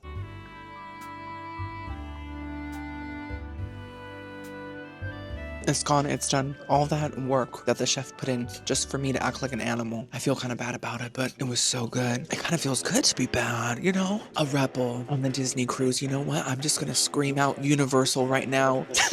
Epic Universe! I'm just kidding, I would never do that, it's evil. Truly astounding, you know? The souffle itself tastes like a brownie, but it's so much lighter than a brownie and not icky sweet at all. Yeah, it's still rich. Make that make sense. It was chocolatey, it had almost a bouncy texture, and then it was basically floating in these goops, and it was almost like eating souffle cereal, you know? And then the ice cream tasted like frosting, like Publix cake frosting. I don't know why. Maybe that's what it was, just frozen, but I kind of liked it for some reason. I'm not a big frosting person, but it went well with this souffle. What a fantastic adventure this meal was, besides the pork ossobuco. But it's okay. That's a 10 out of 10 slay. Oh my gosh, is that a dolphin? Day 3.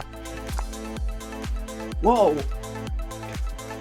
Okay, my eye is really feeling so much better, so I'm in the best mood. This is my OOTD. As you can see, we got my iconic Disney villain shirt, which I haven't worn in a while. And we have the orange pants, which I just thought would go with it, but it turns out there's no orange on this. There's only red, so it kind of actually clashes. But it's okay, because guess what? I'm in my villain era, and villains don't pay attention to fashion trends. That's crazy. They're too busy ruining things. What was your villain origin story? You want to know mine? You sure about that, sweetheart? The day was a couple months ago when I realized that my thyroid was so bad it needed medication. I got extremely mad. I thought about all the people with perfect, perky thyroids that have no issues. Are you from Milwaukee? I'm sorry. Is your thyroid from Milwaukee? And then what really did it was when my doctor touched my thyroid and she said, oh wow, that's big.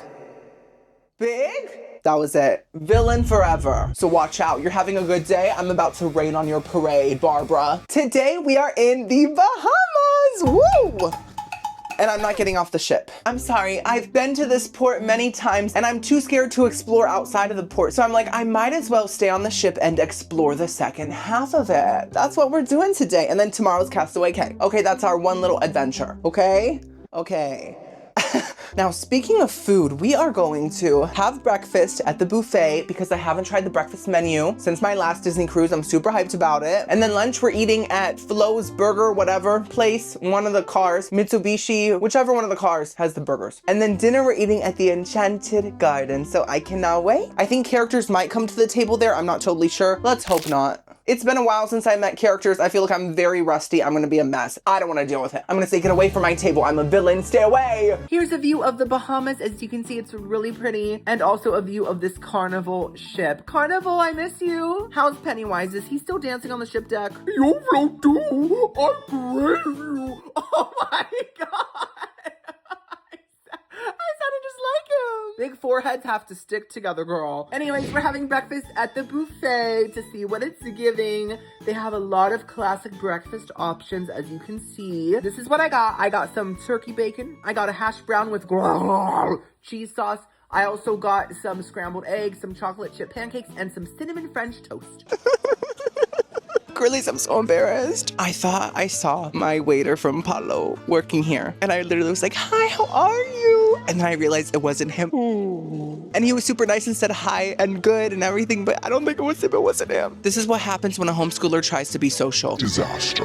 I'm just kidding. If you're homeschooled, I'm sure you're the most social butterfly anyone has ever seen. This is a me problem. I'm so excited about my choices. Now, I almost got baked beans, but then I was like, they're probably reserved for the bits, you know? And I didn't want to get in trouble, so I was like, no, I'll skip that. Do British people just like fart throughout the day if they have beans for breakfast? Let's first try the scrambled eggs. Now, I am sure that I tried them last time, but I don't remember if I like them or not. And buffet scrambled eggs are very questionable. We all know this. They could either be scrambled chicken dust or real. You just never know.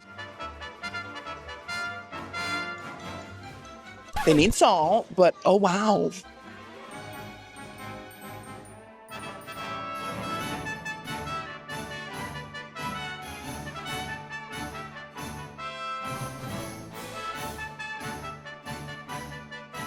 If I could lay an egg, I would be proud to call that my egg. You know what I mean? I loved it. I loved it. Listen, I've never had such creamy buffet eggs. Well, I'm guessing since my last Disney cruise, but that was the only other time. They don't taste powdered. They don't taste like the egg from the carton even. They taste like someone's back there cracking thousands of eggs opened. And I hope they're wearing gloves because eggs can be extremely cold and we don't want the frost to bite. They definitely needed salt, but that is an easy fix. You know, they put salt shakers on every table, which is extremely generous. They're just so creamy. I don't know what they add. Maybe they add some heavy cream or something, or I don't know what they do, but all I know is that they're fluffy and creamy and decadent and rich. So I adore those. 10 out of 10. Oh no, 9 because of the salt issue, but 9 out of 10. Now let's try a sweet item. Let's try the cinnamon French toast. Now I feel really bad because I saw this girl. She was getting herself a piece of cinnamon French toast, as she should, and she dropped it on the floor, but like it made a slap sound. It was like right onto the pavement, and I was like, how does toast make that sharp of a noise? It was kind of shocking, and I tried not to laugh because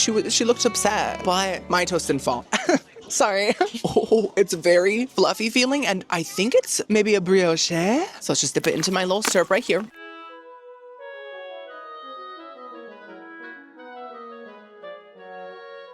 Oh my.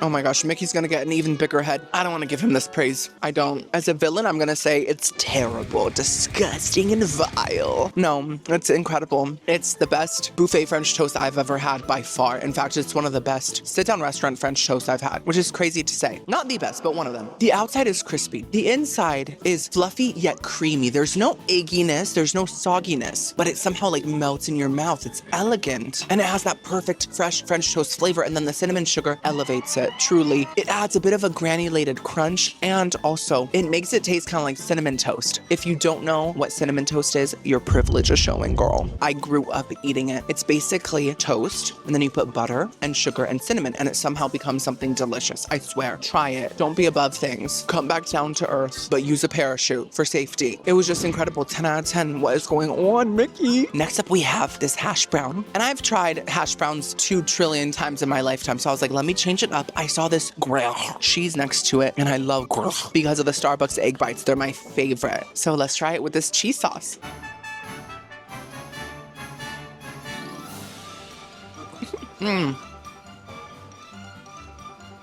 The hash brown itself is great. It's perfect. It's crispy. It honestly tastes like a McDonald's hash brown. That's how good it is. That's top tier hash brown, you know? And it's a little bit salty, fluffy on the inside. It's thick cut. We love that. And then the cheese sauce adds a certain saltiness, creaminess, and also a pronunciation challenge, which I always like.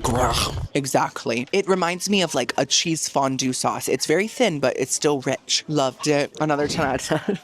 Whoa. Now we got the turkey bacon.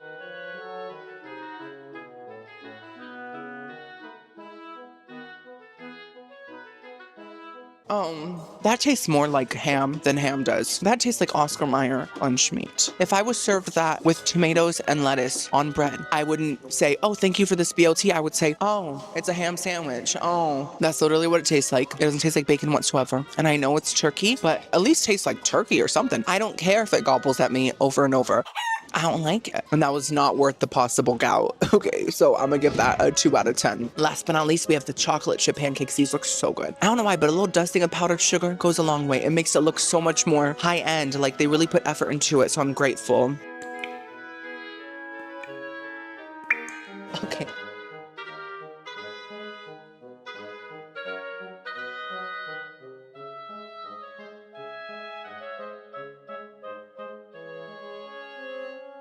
Wow, I'm giving up being a villain. There's just not enough to drag. I'm gonna be a good person again. Oh no. See, sympathy. I'm changed for good. You're green. I am. Those are incredible pancakes. They taste like any good old Denny's or IHOP pancakes, which is a good thing. Totally fresh. The chocolate chips are ooey gooey. Perfectly fluffy, and a classic pancake flavor, 10 out of 10. So my only complaint was the turkey bacon. Everything else was a slay. Okay, so it's time to tour the second half of the ship, the top half. Now, we are on deck 6 currently, but where's the map? Where's the map? Dora, Boots, the house down.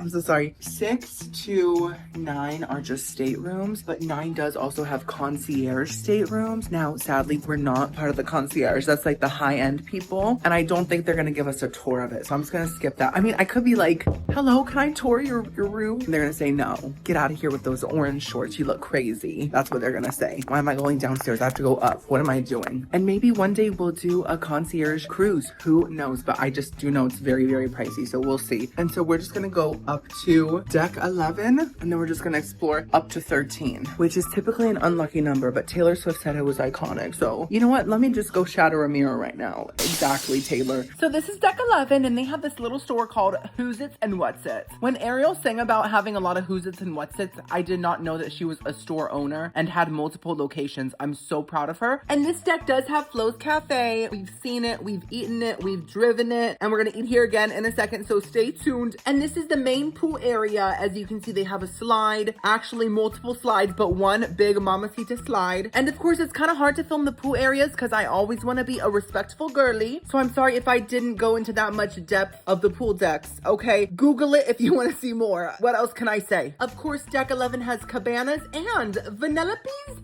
Sweets and Treats. So Vanellope is a wannabe Disney princess. People say she is one. I don't think so. Where's her dress, huh? Where's her glitz? Where's her glamour? You can't sit with us, Vanellope.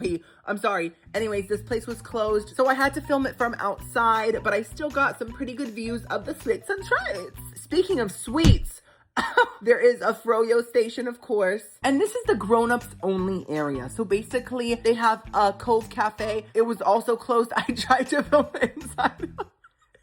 I tried to film it, but I only could film my gorgeous reflection. Oh, honestly, it's a much better view. And they had a very nice pool that I really couldn't film, and multiple decks, and it was very chill, very quiet compared to the other areas. And this view, wow, look how blue the water is. You'd think it was a blue Scooby-Doo gummy melted down, which was the best gummy out of the whole pack. And there she is, Atlantis. This is the most iconic hotel in the Bahamas, I think, right? And it's where Mary-Kate and Ashley went when they filmed Holiday in the Sun. This is where pop culture history happened, girlies. Now, oh my goodness.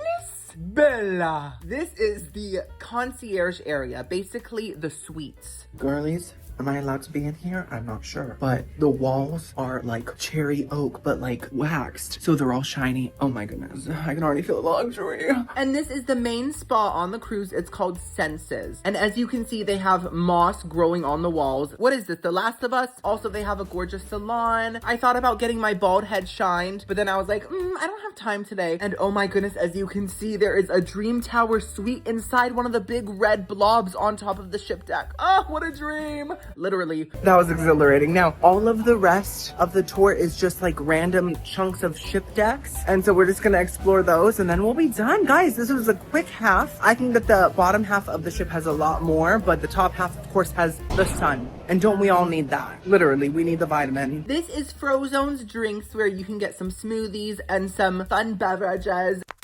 And as you can see, Donald got stuck trying to get into the suite. Silly goose. Now, this massive slide ride thingy is called the Aqueduct, and it seems really fun, so you should try it. I did not this time. Now, bros, this is for you. This is the sports area. So you can go to Goofy Sports, and you can be goofy while you play your sports with your man bros, you know? And if you get tired of that, you can play some golf. It is called mini golf, but I promise it's still quite manly. Oh, hello, sir. Hello. I feel like I'm watching a live-action Super Mario movie and he's going to another land. Bye, see you later. It is time for lunch and we're eating at Animator Grill. Oh my gosh, is it ingrown? As you can see, it's a burger place. They have tons of toppings and I got a burger, a hot dog. I put tons of toppings on both and some chicken tenders. The fact that Mater made all this using only his teeth is a skill in itself. I'm excited. Now, I did not order chicken tenders. I ordered a hot dog and a burger, but the very nice man put chicken tenders on my plate. I wasn't sure if he misheard me or if he meant to give them to me as a gift for free. I mean, all this is free, but that's like extra free, you know? And so I didn't want to say, take it back, I don't want your tenders. You know what I mean? So I took them and I'm grateful for them and I'll taste test them again, why not? Oh, thank you to that man. They're great. You know what's crazy? They taste just like the chicken tenders at the buffet. And that's probably because they are them. It's a little hot. I was gonna eat inside of the buffet area, but they're closed right now and they're all cleaning and I didn't want to take up a table during their cleaning process. So I'm sorry if I'm literally melting like Alphaba. Anyways, let's try the hot dog. I'm sure it'll taste like any old hot dog, but I love a hot dog.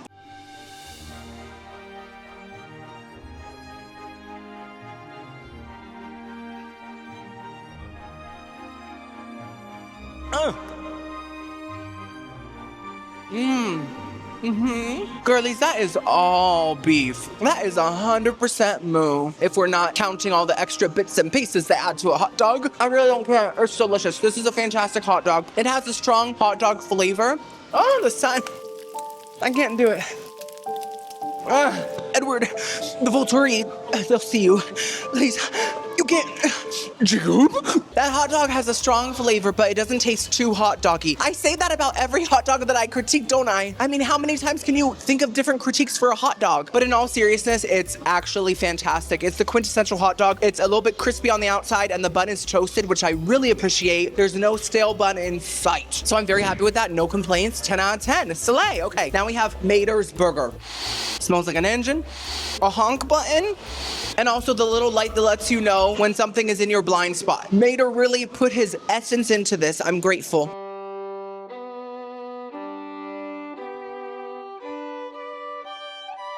I put lots of pickles, tomato, lettuce, ketchup, and mustard.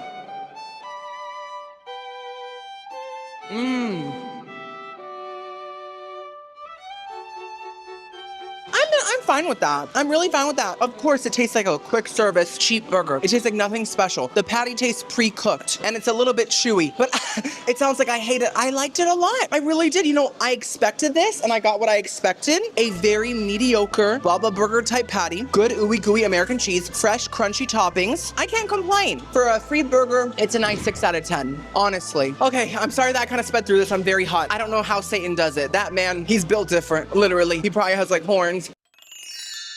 Okay, girlies. Wow, these pants really are a choice. I chose them. What possessed me? And I also chose to pack them. It's been about 6 hours. I've been editing constantly because I know if I'm not on time, you'll be very mad at me and I don't want to upset you. But also I love doing it. Now, we are about to go to dinner. Oh, Camp Rock legs. And we are going to the Enchanted Garden. Now, I did look up if they have character social interaction moments, and they do not. Apparently, Mickey, Minnie, Goofy, Pluto, and Lulu. Who's Lulu? Is that Pluto's girlfriend? Is she a dog too? I have no clue, but they're apparently just gonna walk through the restaurant and wave. And they don't actually stop to take pictures at tables and all that stuff. So that makes me very happy. I feel so much joy hearing that. So let's go to dinner and let's get Enchanted. That was just a little bit of magic. Just a little bit. I don't want to show off. So this is the outside of it. As you can see, I'm always early, so it was closed, but now it's open. Oh, voila. The magic of editing. You did not have to wait. I did. Isn't the inside gorgeous? I love the big fake plastic flowers and this fountain. Mama, is that from ancient Greece? And it still has water in it? It's not dried out? That's incredible. This is the table with the tablecloth. It looks like something from your grandmother's house, possibly part of her couch. And this is the menu, the typical 4-course meal that Disney serves, you know. And they gave me some bread and also some deconstructed hummus and some butter. I don't know if I've ever felt more elegant in my life than I do right now. And that's crazy because I feel elegant 24/7. I was born strutting out of the womb, you know what I mean? But today I feel even fiercer. This is gorgeous. The waiter told me that it's based on the Palace of Versailles, and I've never been to that palace. I think I maybe saw a picture once, but I don't think it was this pretty. I really don't. Also the lighting, like this is the first non-shadowy restaurant. I feel gorgeous. Oh yes, thank you so much. Oh wow, that looks so good. Thank you. Oh my gosh, the appetizers came so fast. Let's talk about the bread. We have a cranberry roll. You see that? It has 3 cranberries lined up perfectly. It looks kind of like a face. It looks like Regina, my dog. And it came with hummus. Now, when they brought this to my table, I thought, Mama, is that pate? Is that pate? I can't eat pate. First of all, it's duck liver. Second of all, what have they done to Donald? I will not support that. But it's not. It's hummus. It just looks different. It's built different. Someone blended it in a whole different way. I'm just gonna dip the cranberry roll straight into it because they're supposed to go together, I guess.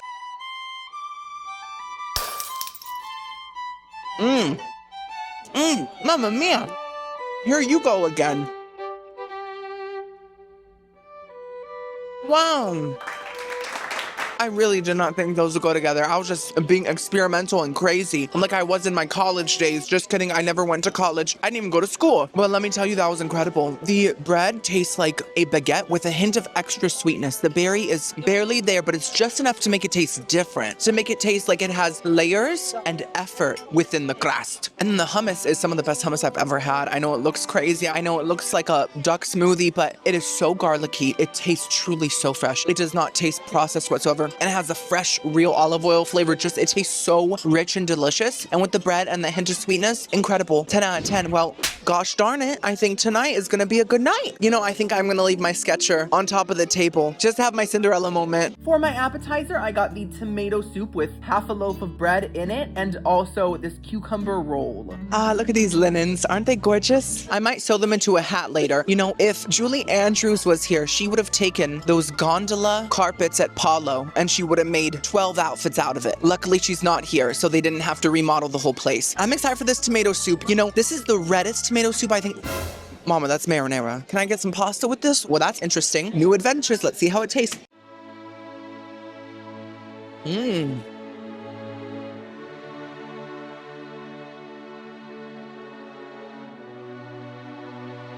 Mmm.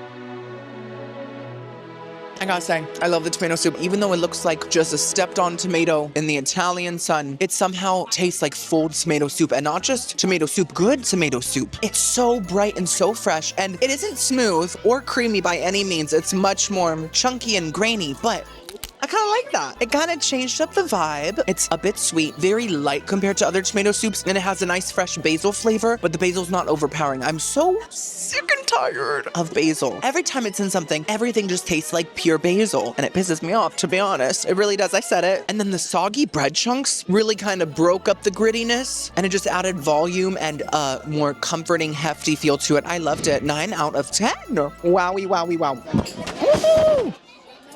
Oh my gosh, guys, speaking of gas, I forgot to tell you, while I was waiting for Enchanted Garden to open, I'm always early, I can't help it. I was waiting on a couch. This lady came and sat next to me, and she seemed like a very nice person. Like, I don't know what went wrong, but she farted. Now, I didn't hear it, and I didn't feel the vibration for some reason. I guess my senses are kind of off, but I know she did it because, first of all, the odor.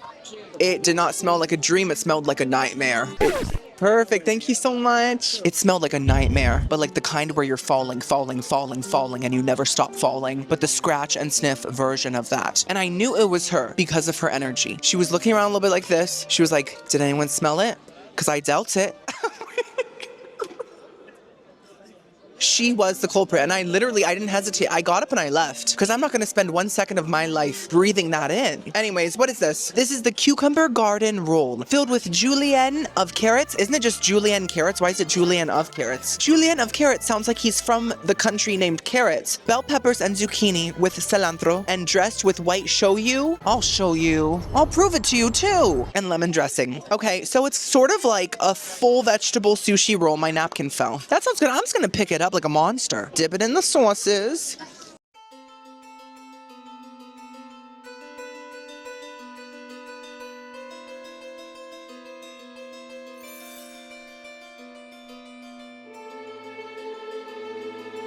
You know what? I'm gonna dip it in the hummus. I'm gonna get crazy. Watch out. I feel like I just ate a Flintstones vitamin. I mean, they were disgusting. This is not disgusting, but I feel like I got that much nutrition in each bite. No offense, Mr. Flintstone, but the pearl necklace that you bought your wife, those aren't pearls, they're rocks. We can all see it. That just tasted like vegetables rolled up together into a nice little bite-sized treat. But I couldn't taste the shoyu sauce. I couldn't taste anything, but it tasted fresh. And with the hummus, that's when it got flavorful. All that garlic, it needed it. So I'm not mad at it. It's, you know, chopped up vegetables, but I'm also not impressed.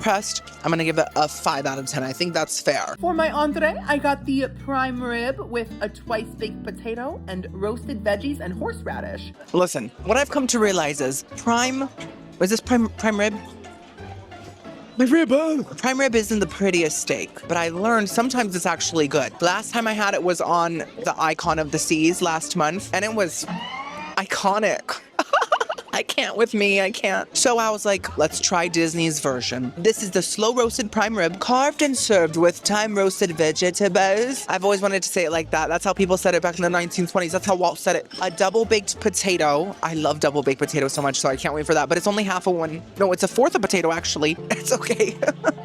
I'm grateful for my crumb. Natural jus, which means meat juice, and horseradish. And it pairs well with a rich and robust Cabernet Sauvignon with dark fruits and cedar wood flavors. You know, I'm not that into wine, but if I was, I would say, give me the Cabernet. I need to dunk my prime rib into it. I think this is some sort of a root. Oh, maybe it's a white carrot. I've seen white carrots before. Thank you.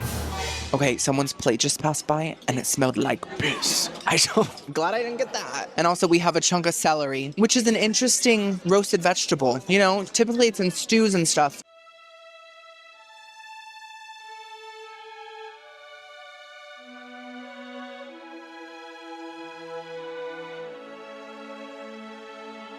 You know, I despised the celery with all my heart, but that's just my own personal grudge against celery. But the carrots and whatever that other root was, they tasted incredible. So tender, so dense and heavy and hearty. And the flavor, it was like a fresh oil, freshly squeezed out of either an olive or a canola fruit. Is canola fruit? No, that's a cantaloupe.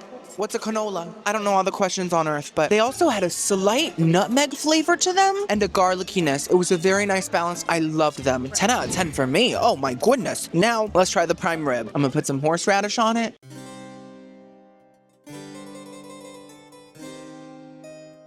Okay.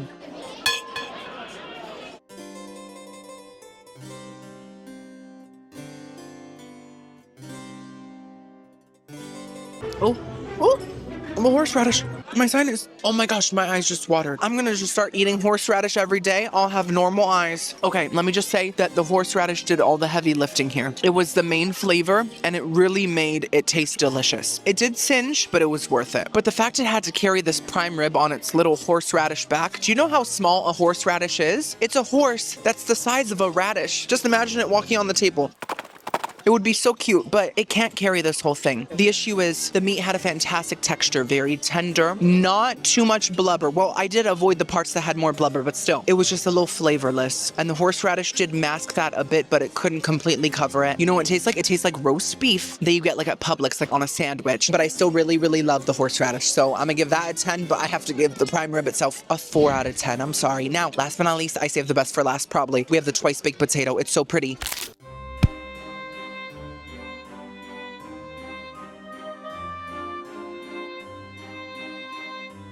Salt.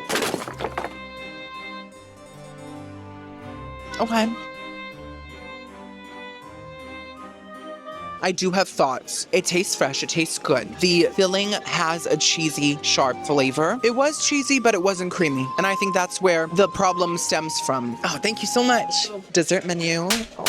It was just kind of dry. And then the potato, like the plain potato that was still stuck to the skin, was a little too thick. So it mostly tasted like that with a hint of cheesy potato in the center. I wanted more cheesy potato, less potato skin. But I still enjoyed it. I'm still gonna give it a nice 6.5 out of 10. Let's see what they have for dessert. Warm sticky date pudding. Oh my god, I love sticky pudding. Yeah, it's me.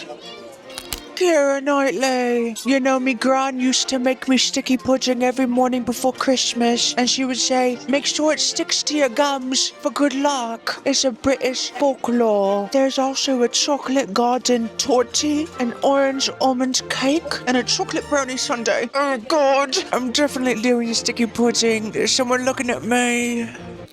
This is it, girlies. The sticky date pudding. Isn't it beautiful? It looks like it just moisturized. It's very shiny. Wait, I didn't order this. Did Keira order this? She just left. She told me that her Yorkshire puddings were burning, and she ran across the restaurant, and she tripped and she slid through the whole ship deck. But I think she's okay. I saw her get up. But I guess she chose the sticky toffee pudding. You know, I do like sticky toffee pudding myself. I had it one. Wait, this is sticky date pudding. It must be different. But I had sticky toffee pudding once at Gordon Ramsay's restaurant in Vegas. It was amazing. Even though he was screaming idiot sandwich at me, I had a great time. It was the best dessert I had ever had. So I'm super hyped for this. This is some sort of ice cream and then like something that looks like a sponge underneath. What is that? Can I scrub my dishes with it? So it's butterscotch sauce, vanilla ice cream, and Philo Crunch. Hello, Phil. Oh, nice to meet you. I don't know a Phil in my life. I don't know a lot of people, but I don't know a Phil also. Let's try the sponge. Oh, okay, it looks like a cookie actually with the ice cream. Film.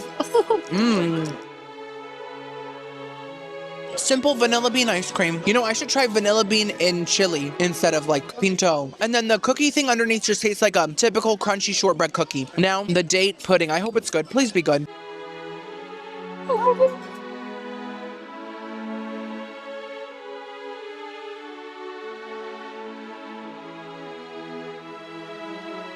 In the words of Aslan. That was incredible. Now, is it as good as Gordon Ramsay's sticky pudding? Nothing is as sticky as his pudding, and nothing is as good either, but it's still quite fantastic. This did have a slight date flavor, but it mostly just tasted like a brown sugar toffee flavored cake. But not just any cake, a super moist, light, yet still rich cake. And then the butterscotch added the perfect extra richness, and it really tastes like a melted down Werther's Original. And I love Werther's Originals. It was just incredible. 10 out of 10. Perfection. Guys, the Enchanted Gardens food wasn't perfect, but their plants sure were, and I had a fantastic time. Oh my god, is that a chihuahua? It's day 4, girlies, the final day, and we are at...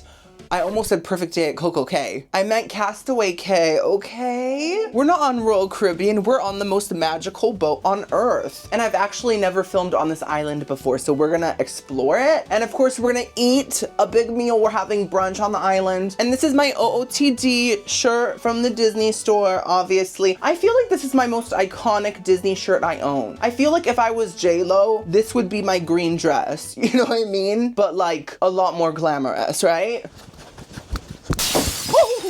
Anyways, I'm already sweating. I'm not even outside yet. Got a head start. This is the first proper view of the ship that we've seen so far. It's huge. I thought I was on a smaller ship, I swear. Girlies, this Disney private island sun hits different. There's something in the air. It made me sneeze 5 times in a row. 5 times. I felt like one of those dogs that's like, I'm so embarrassed. This ship is huge. I think we might be the only ship docked here. I was a little worried that the Disney Destiny would be docked here too, and I would see all the VIP influencers and they would say, oh, I've seen your videos before.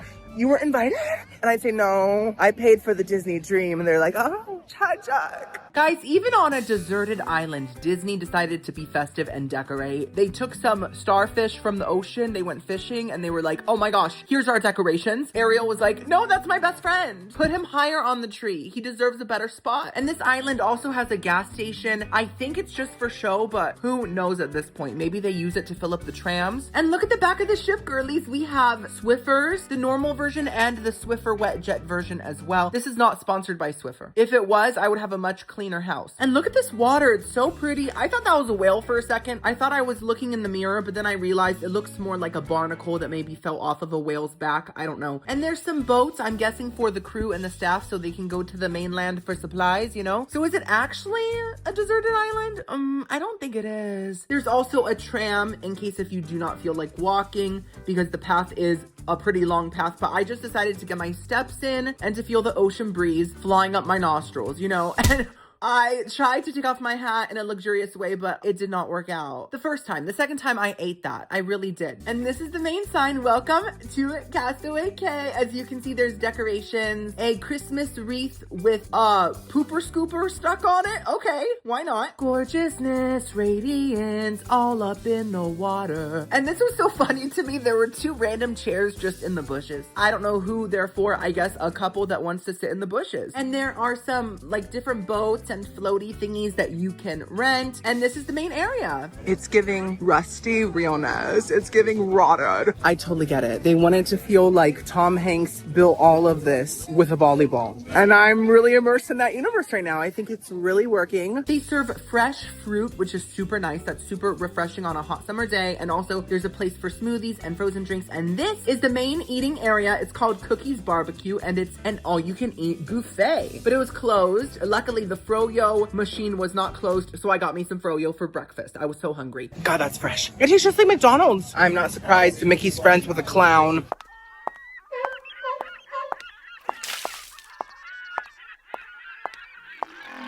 This is super cool. There's like a water park within the ocean that you can just kind of float to. Don't make me say it, Pennywise. Stop it. I said it already in this video. You float too. Oh. And there's a bike rental area if you know how to ride a bike. I don't. I'm not joking, I don't. Stop laughing, please. And this is an ice cream place. I think this is ice cream that you pay for. And this is a little clothing store called By the Seashore. I just got it. As you can see, they have a lot of clothing, different things, and these are some of the cutest Mickey ears I've ever seen. Cookies Barbecue finally opened, so it was time to feast girlies. As you can see, they have ribs, chicken sandwiches, so many different things, and desserts. So I got a chicken sandwich, I got some ribs, some jerk chicken, some potato salad, and this corn bean salad as well, plus hot sauce. So I'm sitting alone in the wilderness because, first of all, I wanted to live that Castaway fantasy. I really wanted to feel like I'm living off the land, and like I dug this fried chicken sandwich up in the middle of the jungle. I found it myself, I hunted for it, and I provided for me. And I don't know, I feel really good being out here. I tried to get some foods that I've had on the other Disney island and some that I haven't. I have not tried this fried chicken sandwich. I've also not tried this corn salad or the jerk chicken, I don't think. But I remember loving the ribs so much, so I can't wait to be gooped again. By the way, I did bring a bottle of hot sauce with me from the condiment area. Now, you might be thinking, Timmy, you can't just take that. I know, I thought the same thing, but there were like 30 of them. And I was like, you know, I deserve to drip drops of hot sauce on my food whenever I please. But I still wasn't sure if I was allowed to. I did it anyways. Ooh! Who am I? Who am I? A rebel? Just me and my hot sauce. It's us against the world. But I did get kind of scared because as I was walking with the hot sauce in my hand, visibly owning it, one of the Disney employees stopped me and I was like, oh my God, she's gonna say, put it back now, thief. Get out of here, go back to Royal Caribbean. You don't deserve the magic you're about to eat, you don't. She didn't say that. She was like, oh my gosh, I love your shirt. It's so beautiful. I thought she was gonna tear up. She was very intensely into my shirt and I was like, thank you so much. Like I really felt like she told me that I was like a good person or something. It was that deep. So I'm just so grateful to be a part of the Disney family. Let me pretend. Let's try this corn, avocado, bean, tomato, onion salad. It looks really refreshing. Oh!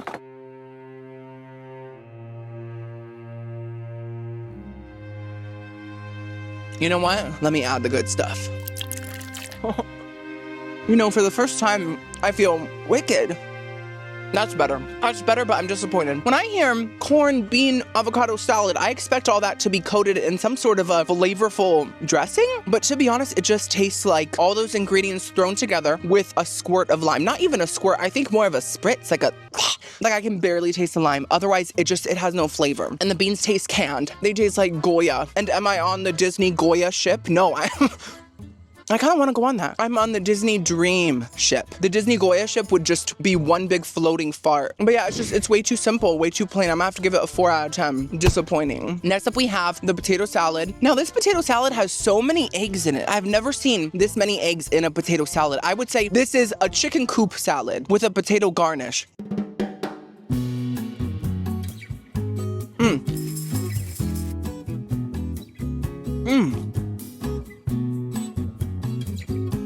You know, speaking of farts, I've seen a lot of people like on Twitter say that eggs give you farts. Eggs have never given me any kind of a fart. I mean, my farts have smelled like a rotten egg.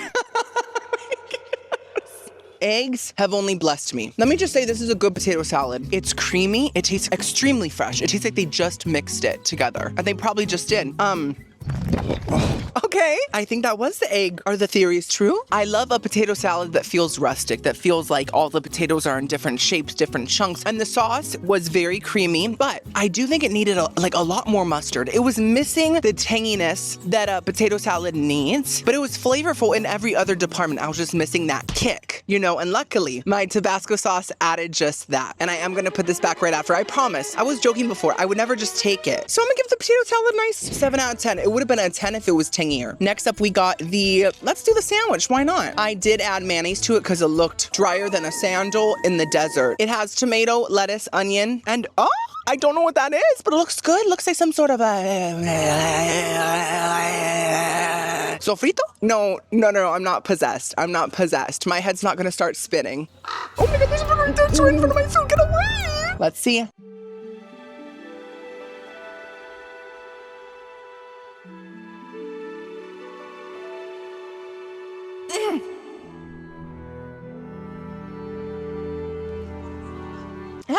Hello again. I remember you guys. Did I meet you before? Yeah, we met. Hi guys, how are you? You having a fun time here? Yeah. Awesome. How's it going for you? Oh, it's great so far. This is a good chicken sandwich. Can you get a selfie with me? Sure, of course. Thank you guys so much. Have a great rest of the day. Girlies, that was the same family from the other day. They were so sweet. Anyways, this is so good.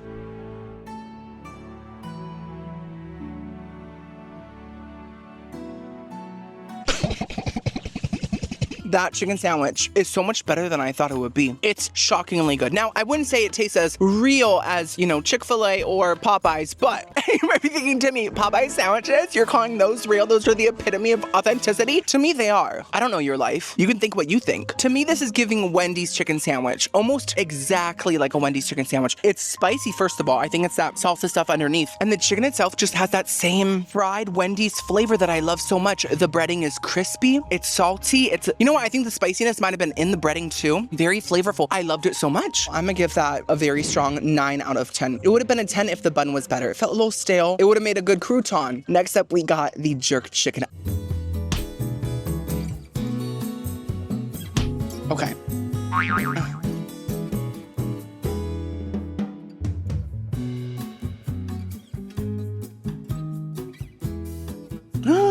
Oh my gosh, I got sofrito on my microphone's wig. Girl, I'm sorry. We can go to Party City and get you a new one. That is pretty good jerk chicken, you know. I do think it needs to be a little spicier and maybe a little bit sweeter, but the jerk chicken elements are there. I can taste the cinnamon, I can taste the cumin, I can taste all the delicious flavors, and it's pretty moist as well, and there is a nice charred flavor to it, so I liked it a lot. I'm gonna give it a nice 7 out of 10. I did save the ribs for last because, you know, when you're on a desert island, you really need to strategize with the food you find. You really need to save the best for last. If you find a coconut and also a boar, you're gonna wanna save the boar.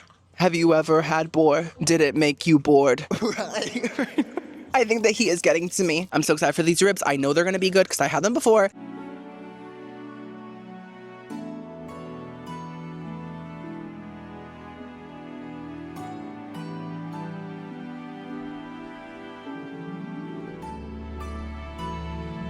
You know, if Anne of Green Gables starred in Castaway instead of Tom Hanks, she would have named the volleyball Princess Cordelia. And I think that's a much better name than Wilson. I just had to say that. I had to say it. Don't come for me. Those ribs are just as incredible as I remembered. So tender. Fall off the bone. I've never had boar this good. The best boar I've ever had. And they truly taste charred and slow roasted. And the flavor of the sauce is sort of like a light guava, tangy barbecue sauce. It's kind of giving like a tropical vibe with a little hint of like spicy pepper. And I just loved it. It was fabulous. 10 out of 10. Well, girlies, this meal was incredible. I can't believe I used my 200 Survivor dollars just to buy it. But the girl next to me bought a bowl of peanut butter. So I think I won. I think I did. This is proof that I put the hot sauce back. I just wanted to document that just in case of anything, you know? So anyways, I walked back to the ship at this point because I was extremely hot and full and that's not a good combination. The time has come. It's the end of the trip. Oh my goodness. I think I'm gonna slip. Whoa. I'm sorry, that's the only thing that rhymed. It is the final meal of the cruise, girlies, and we are eating at the Royal Palace. This one is in the lobby. It's like the main restaurant, and they saved it for last on my schedule. They were like, he's an influencer, make that the finale. Impress his viewers. And I'm so grateful for that. I'm not sure what the theme is. I mean, I'm assuming it's a palace for royalty. Oh, you know what? Actually, I heard that this was where Amelia Mignonette Thermopolis Rinaldi, Princess of Genovia, was coronated. So if you've seen that movie, this is where it happened. That's a lie. I just felt like lying.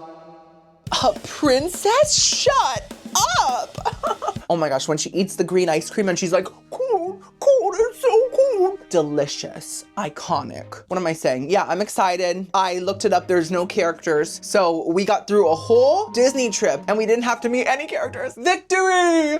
I think the tree was malfunctioning. The lights kept going in and out like really fast. I don't think that's normal. This is the Royal Palace. As you can see, the front doors look royal. It was stunning. There were pictures of the princesses. I love the princesses. My napkin looked like a little businessman suit. So I felt very seen because I'm a businessman. And this is the menu. Once again, it's a 4-course meal and they gave me some bread with this olive, olive dip something. I think last night when I said I felt more elegant than I ever have, I was getting ahead of myself. I think tonight is the night that I have reached my full level of grace and poise. This place is gorgeous. I couldn't capture its beauty, I swear. When I was filming around, I was like, this doesn't look that pretty. But in person, I feel like I'm at Zales or maybe even K Jewelers. Anyways, what was I saying?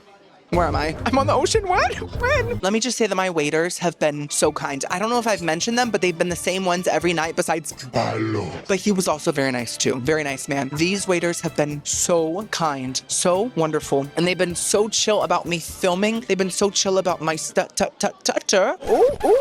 And I'm just so grateful. I've had the best time. I'm sad. Well, I'm happy to go home because I love my family so much, but I'm also sad because I've had such a wonderful time. Anyways, let's try the loaf. Honestly, I'm not sure what the bread is. I think it looks like a classic wheat with one piece of oatmeal on it. Oh my gosh.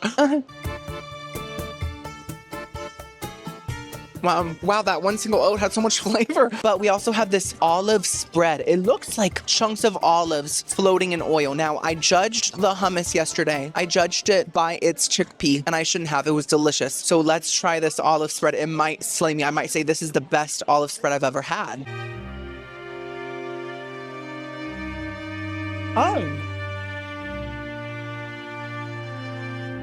Come here, Butterball Turkey. It's Thanksgiving once again for the 5th time this video.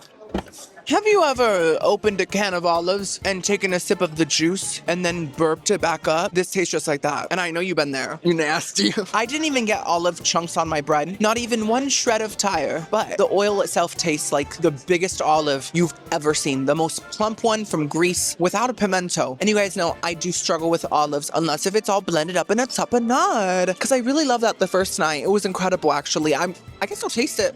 I love reliving past flavors in my mind. Do you ever do that? Like, I can literally taste a Taco Bell soft taco with extra seasoned beef right now. I'm home.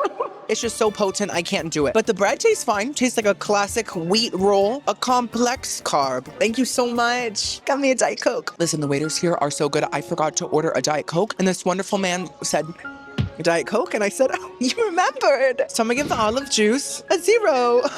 For my first course, I got the farmhouse salad with a goat cheese crostini. Okay, girlies, I think I made an uh-oh. No, not on the seat. I think with my salad. This is the farmhouse salad. It has baby spinach, asparagus, cherry tomatoes, and fingerling potatoes, served with a goat cheese crostini and an olive vinaigrette. I thought it said olive oil vinaigrette. No, it's an olive vinaigrette.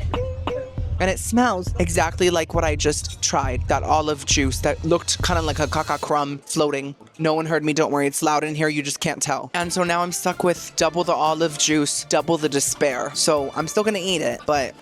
Okay, let's eat the crostini with the goat cheese. Oh, the goat cheese is like baked onto it. We love.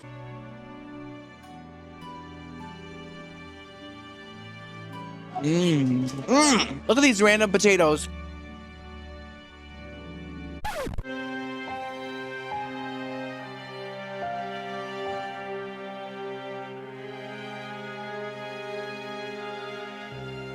So surprisingly, I don't hate it because of the olive juice. It has olive juice because I hate it. It's just, other than the olive flavor, there's absolutely nothing else going on. I really loved the goat cheese crostini because, first of all, I know that goats love being on mountains, right? They also love just being on toast. So I could feel the joy within it. It was very crispy. The goat cheese had almost like a sharp Parmesan flavor to it. And it was all bubbly and creamy. It was delicious. But everything else was just vegetables and olive nectar, and that's it. I didn't understand why there were fingerling potatoes on it when they added absolutely nothing. In fact, they were kind of crunchy and also they're just flavorless and they were in tiny slices. So they just felt purposeless. Unlike flour, it has all the purpose it could ever need. Oh my God, my mind. Okay, I love me today. Certain days I'm like, I'm not at my full potential. I'm not using 100% of my brain. Tonight, I'm using 200%. And then the veggies all tasted fresh, but like I said, no other flavors happening. There was no sourness, sweetness, tanginess, nothing. I'm gonna have to give that a 2 out of 10. Dos, papi, dos. Very weak. For my second course, I got the leek and potato soup, which was green. Elfie? Is that you? So this soup is called potage parmentier. I'm not fully fluent in French yet. I only know like 70% of it, so just bear with me, you know, because je m'appelle Liar. And it's basically a leek and potato soup. They could have just called it that. They want you to feel unclassy. And that's such a terrible feeling. I've never felt that. Oh. I got it.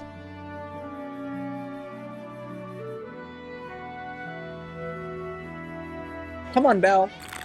You know, there's something sweet and also kind of almost kind in the words of Natalie Portman and Charlize Theron, j'adore Dior. And there's probably been other spokespeople for Dior as well, in all of their words too. That was delicious. Simple, light on the palate, on the animated palate, but still super rich. You know, the leek flavor was very strong. If you don't like onions, you won't like this. Because in case you didn't know, leeks are part of the onion family. The whole family is full of bad breath and halitosis. But like leek is like the taller cousin, and shallot, that's the bougie aunt that always buys everyone iPads. But there's also a strong potato flavor. It feels very homey and warm, but it's very light in texture. So it doesn't feel like a really heavy soup. And there's also a slight heavy cream flavor to add some decadence. I loved it. 10 out of 10. And guys, we have duck coming out next, so quack, quack. For my main entree, I got the duck with, I think, parsnip mash or something. So this is the crispy roasted duck. It has cabbage, shallots, honey parsnip mash, and a duck red wine. Yeah. You know, I've only had duck a few times. I've liked it here and there. I've disliked it here and there. Earlier in the video, I said Donald Duck's webbed feet icked me out. That is still the case. And even if I like this, that will never change. So let's first try these mashed parsnips.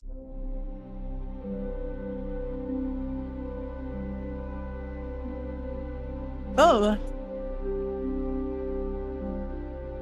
Okay, I don't hate it. I hate it. No, I don't. Timmy, stop it. The texture's incredible. It's the creamiest, dreamiest parsnip you could ever imagine. But the flavor, honestly, just tastes like plain mashed up carrots. And I love carrots. But something about the carrot flavor with the mashed potato texture is kind of making me feel like I just got my wisdom teeth out. And someone blended up a meal for me that was not supposed to be blended, but I still have to eat it because they worked hard on it. And I'm also in pain from my wisdom tooth. And the whole thing is just a bad time. It's kind of giving that. I just feel like it's like a blended meal. That's That's the vibe. Also, if it had some seasonings, maybe it would be better, but it literally just tastes like carrot. And yes, parsnip is part of the carrot family, right? So we got the onion family, we got the carrot family. What's next? The mushroom fungi relatives? Who knows? But that's a family I will never associate with. So I'm gonna have to give that a 3. It would have been a 1 if it didn't have such an amazing texture. This is the duck. I'm assuming it's supposed to be that color. I'm assuming.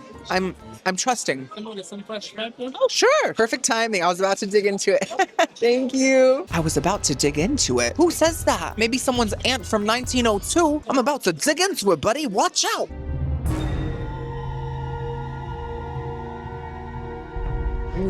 Thank you. Sorry, let me go all your way. Thank you.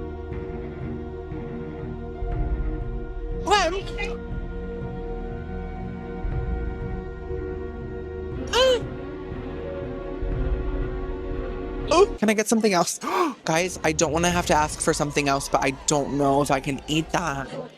I got the ick so bad. I don't want to waste it. That's like a whole meal. Who wants my duck? The thing is that it tastes just like a rotisserie chicken from Publix, but like a gamey version of that. There's a certain intense meatiness. It doesn't have a lot of flavor otherwise. I hate it with all my heart. And I know Disney's all about feeling love and magic in your heart and making dreams come true. It's just too much, guys. I'm so sorry. Oh my gosh. Do I ask for something else? Do I go to the buffet after this?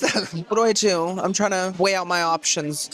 For my second attempt entree, I got I think it was called the steak or something with mashed potatoes and green beans. Are you guys proud of me? I apologize so much. I was like, I'm so sorry. I realized I don't like duck. And he was so nice. And he was like, what else would you like? And I said, the steak, maybe. Thank you. I feel terrible about it, but this smells so good. I'm very happy. Oh, her? Yes, please. Thank you. I feel like a brat. Tell me I'm not a brat. Tell me I'm a wonderful person. This is called the Chateaubriand filet steak. Oh my God, Jojo Siwa jumped out. Love her. It has crushed new potatoes with shallots. Auntie! Buttered green beans, red wine, and a béarnaise sauce. Okay, I'm so hyped right now. By the way, we have the same potatoes from the salad, but as a garnish this time.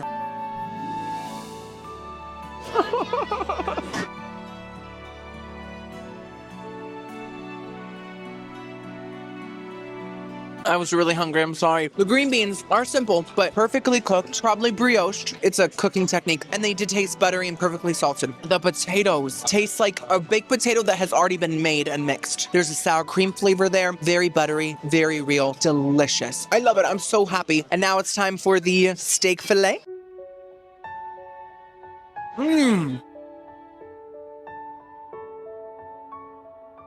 Oh my God.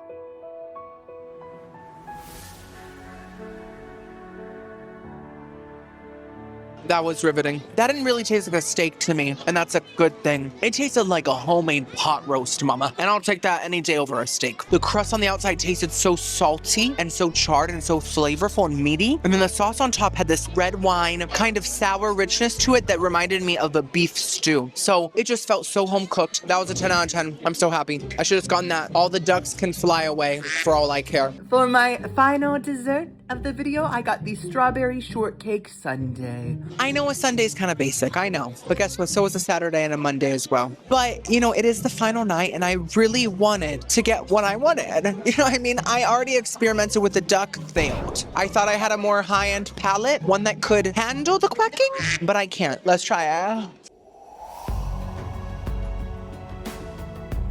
Dry, but I like it.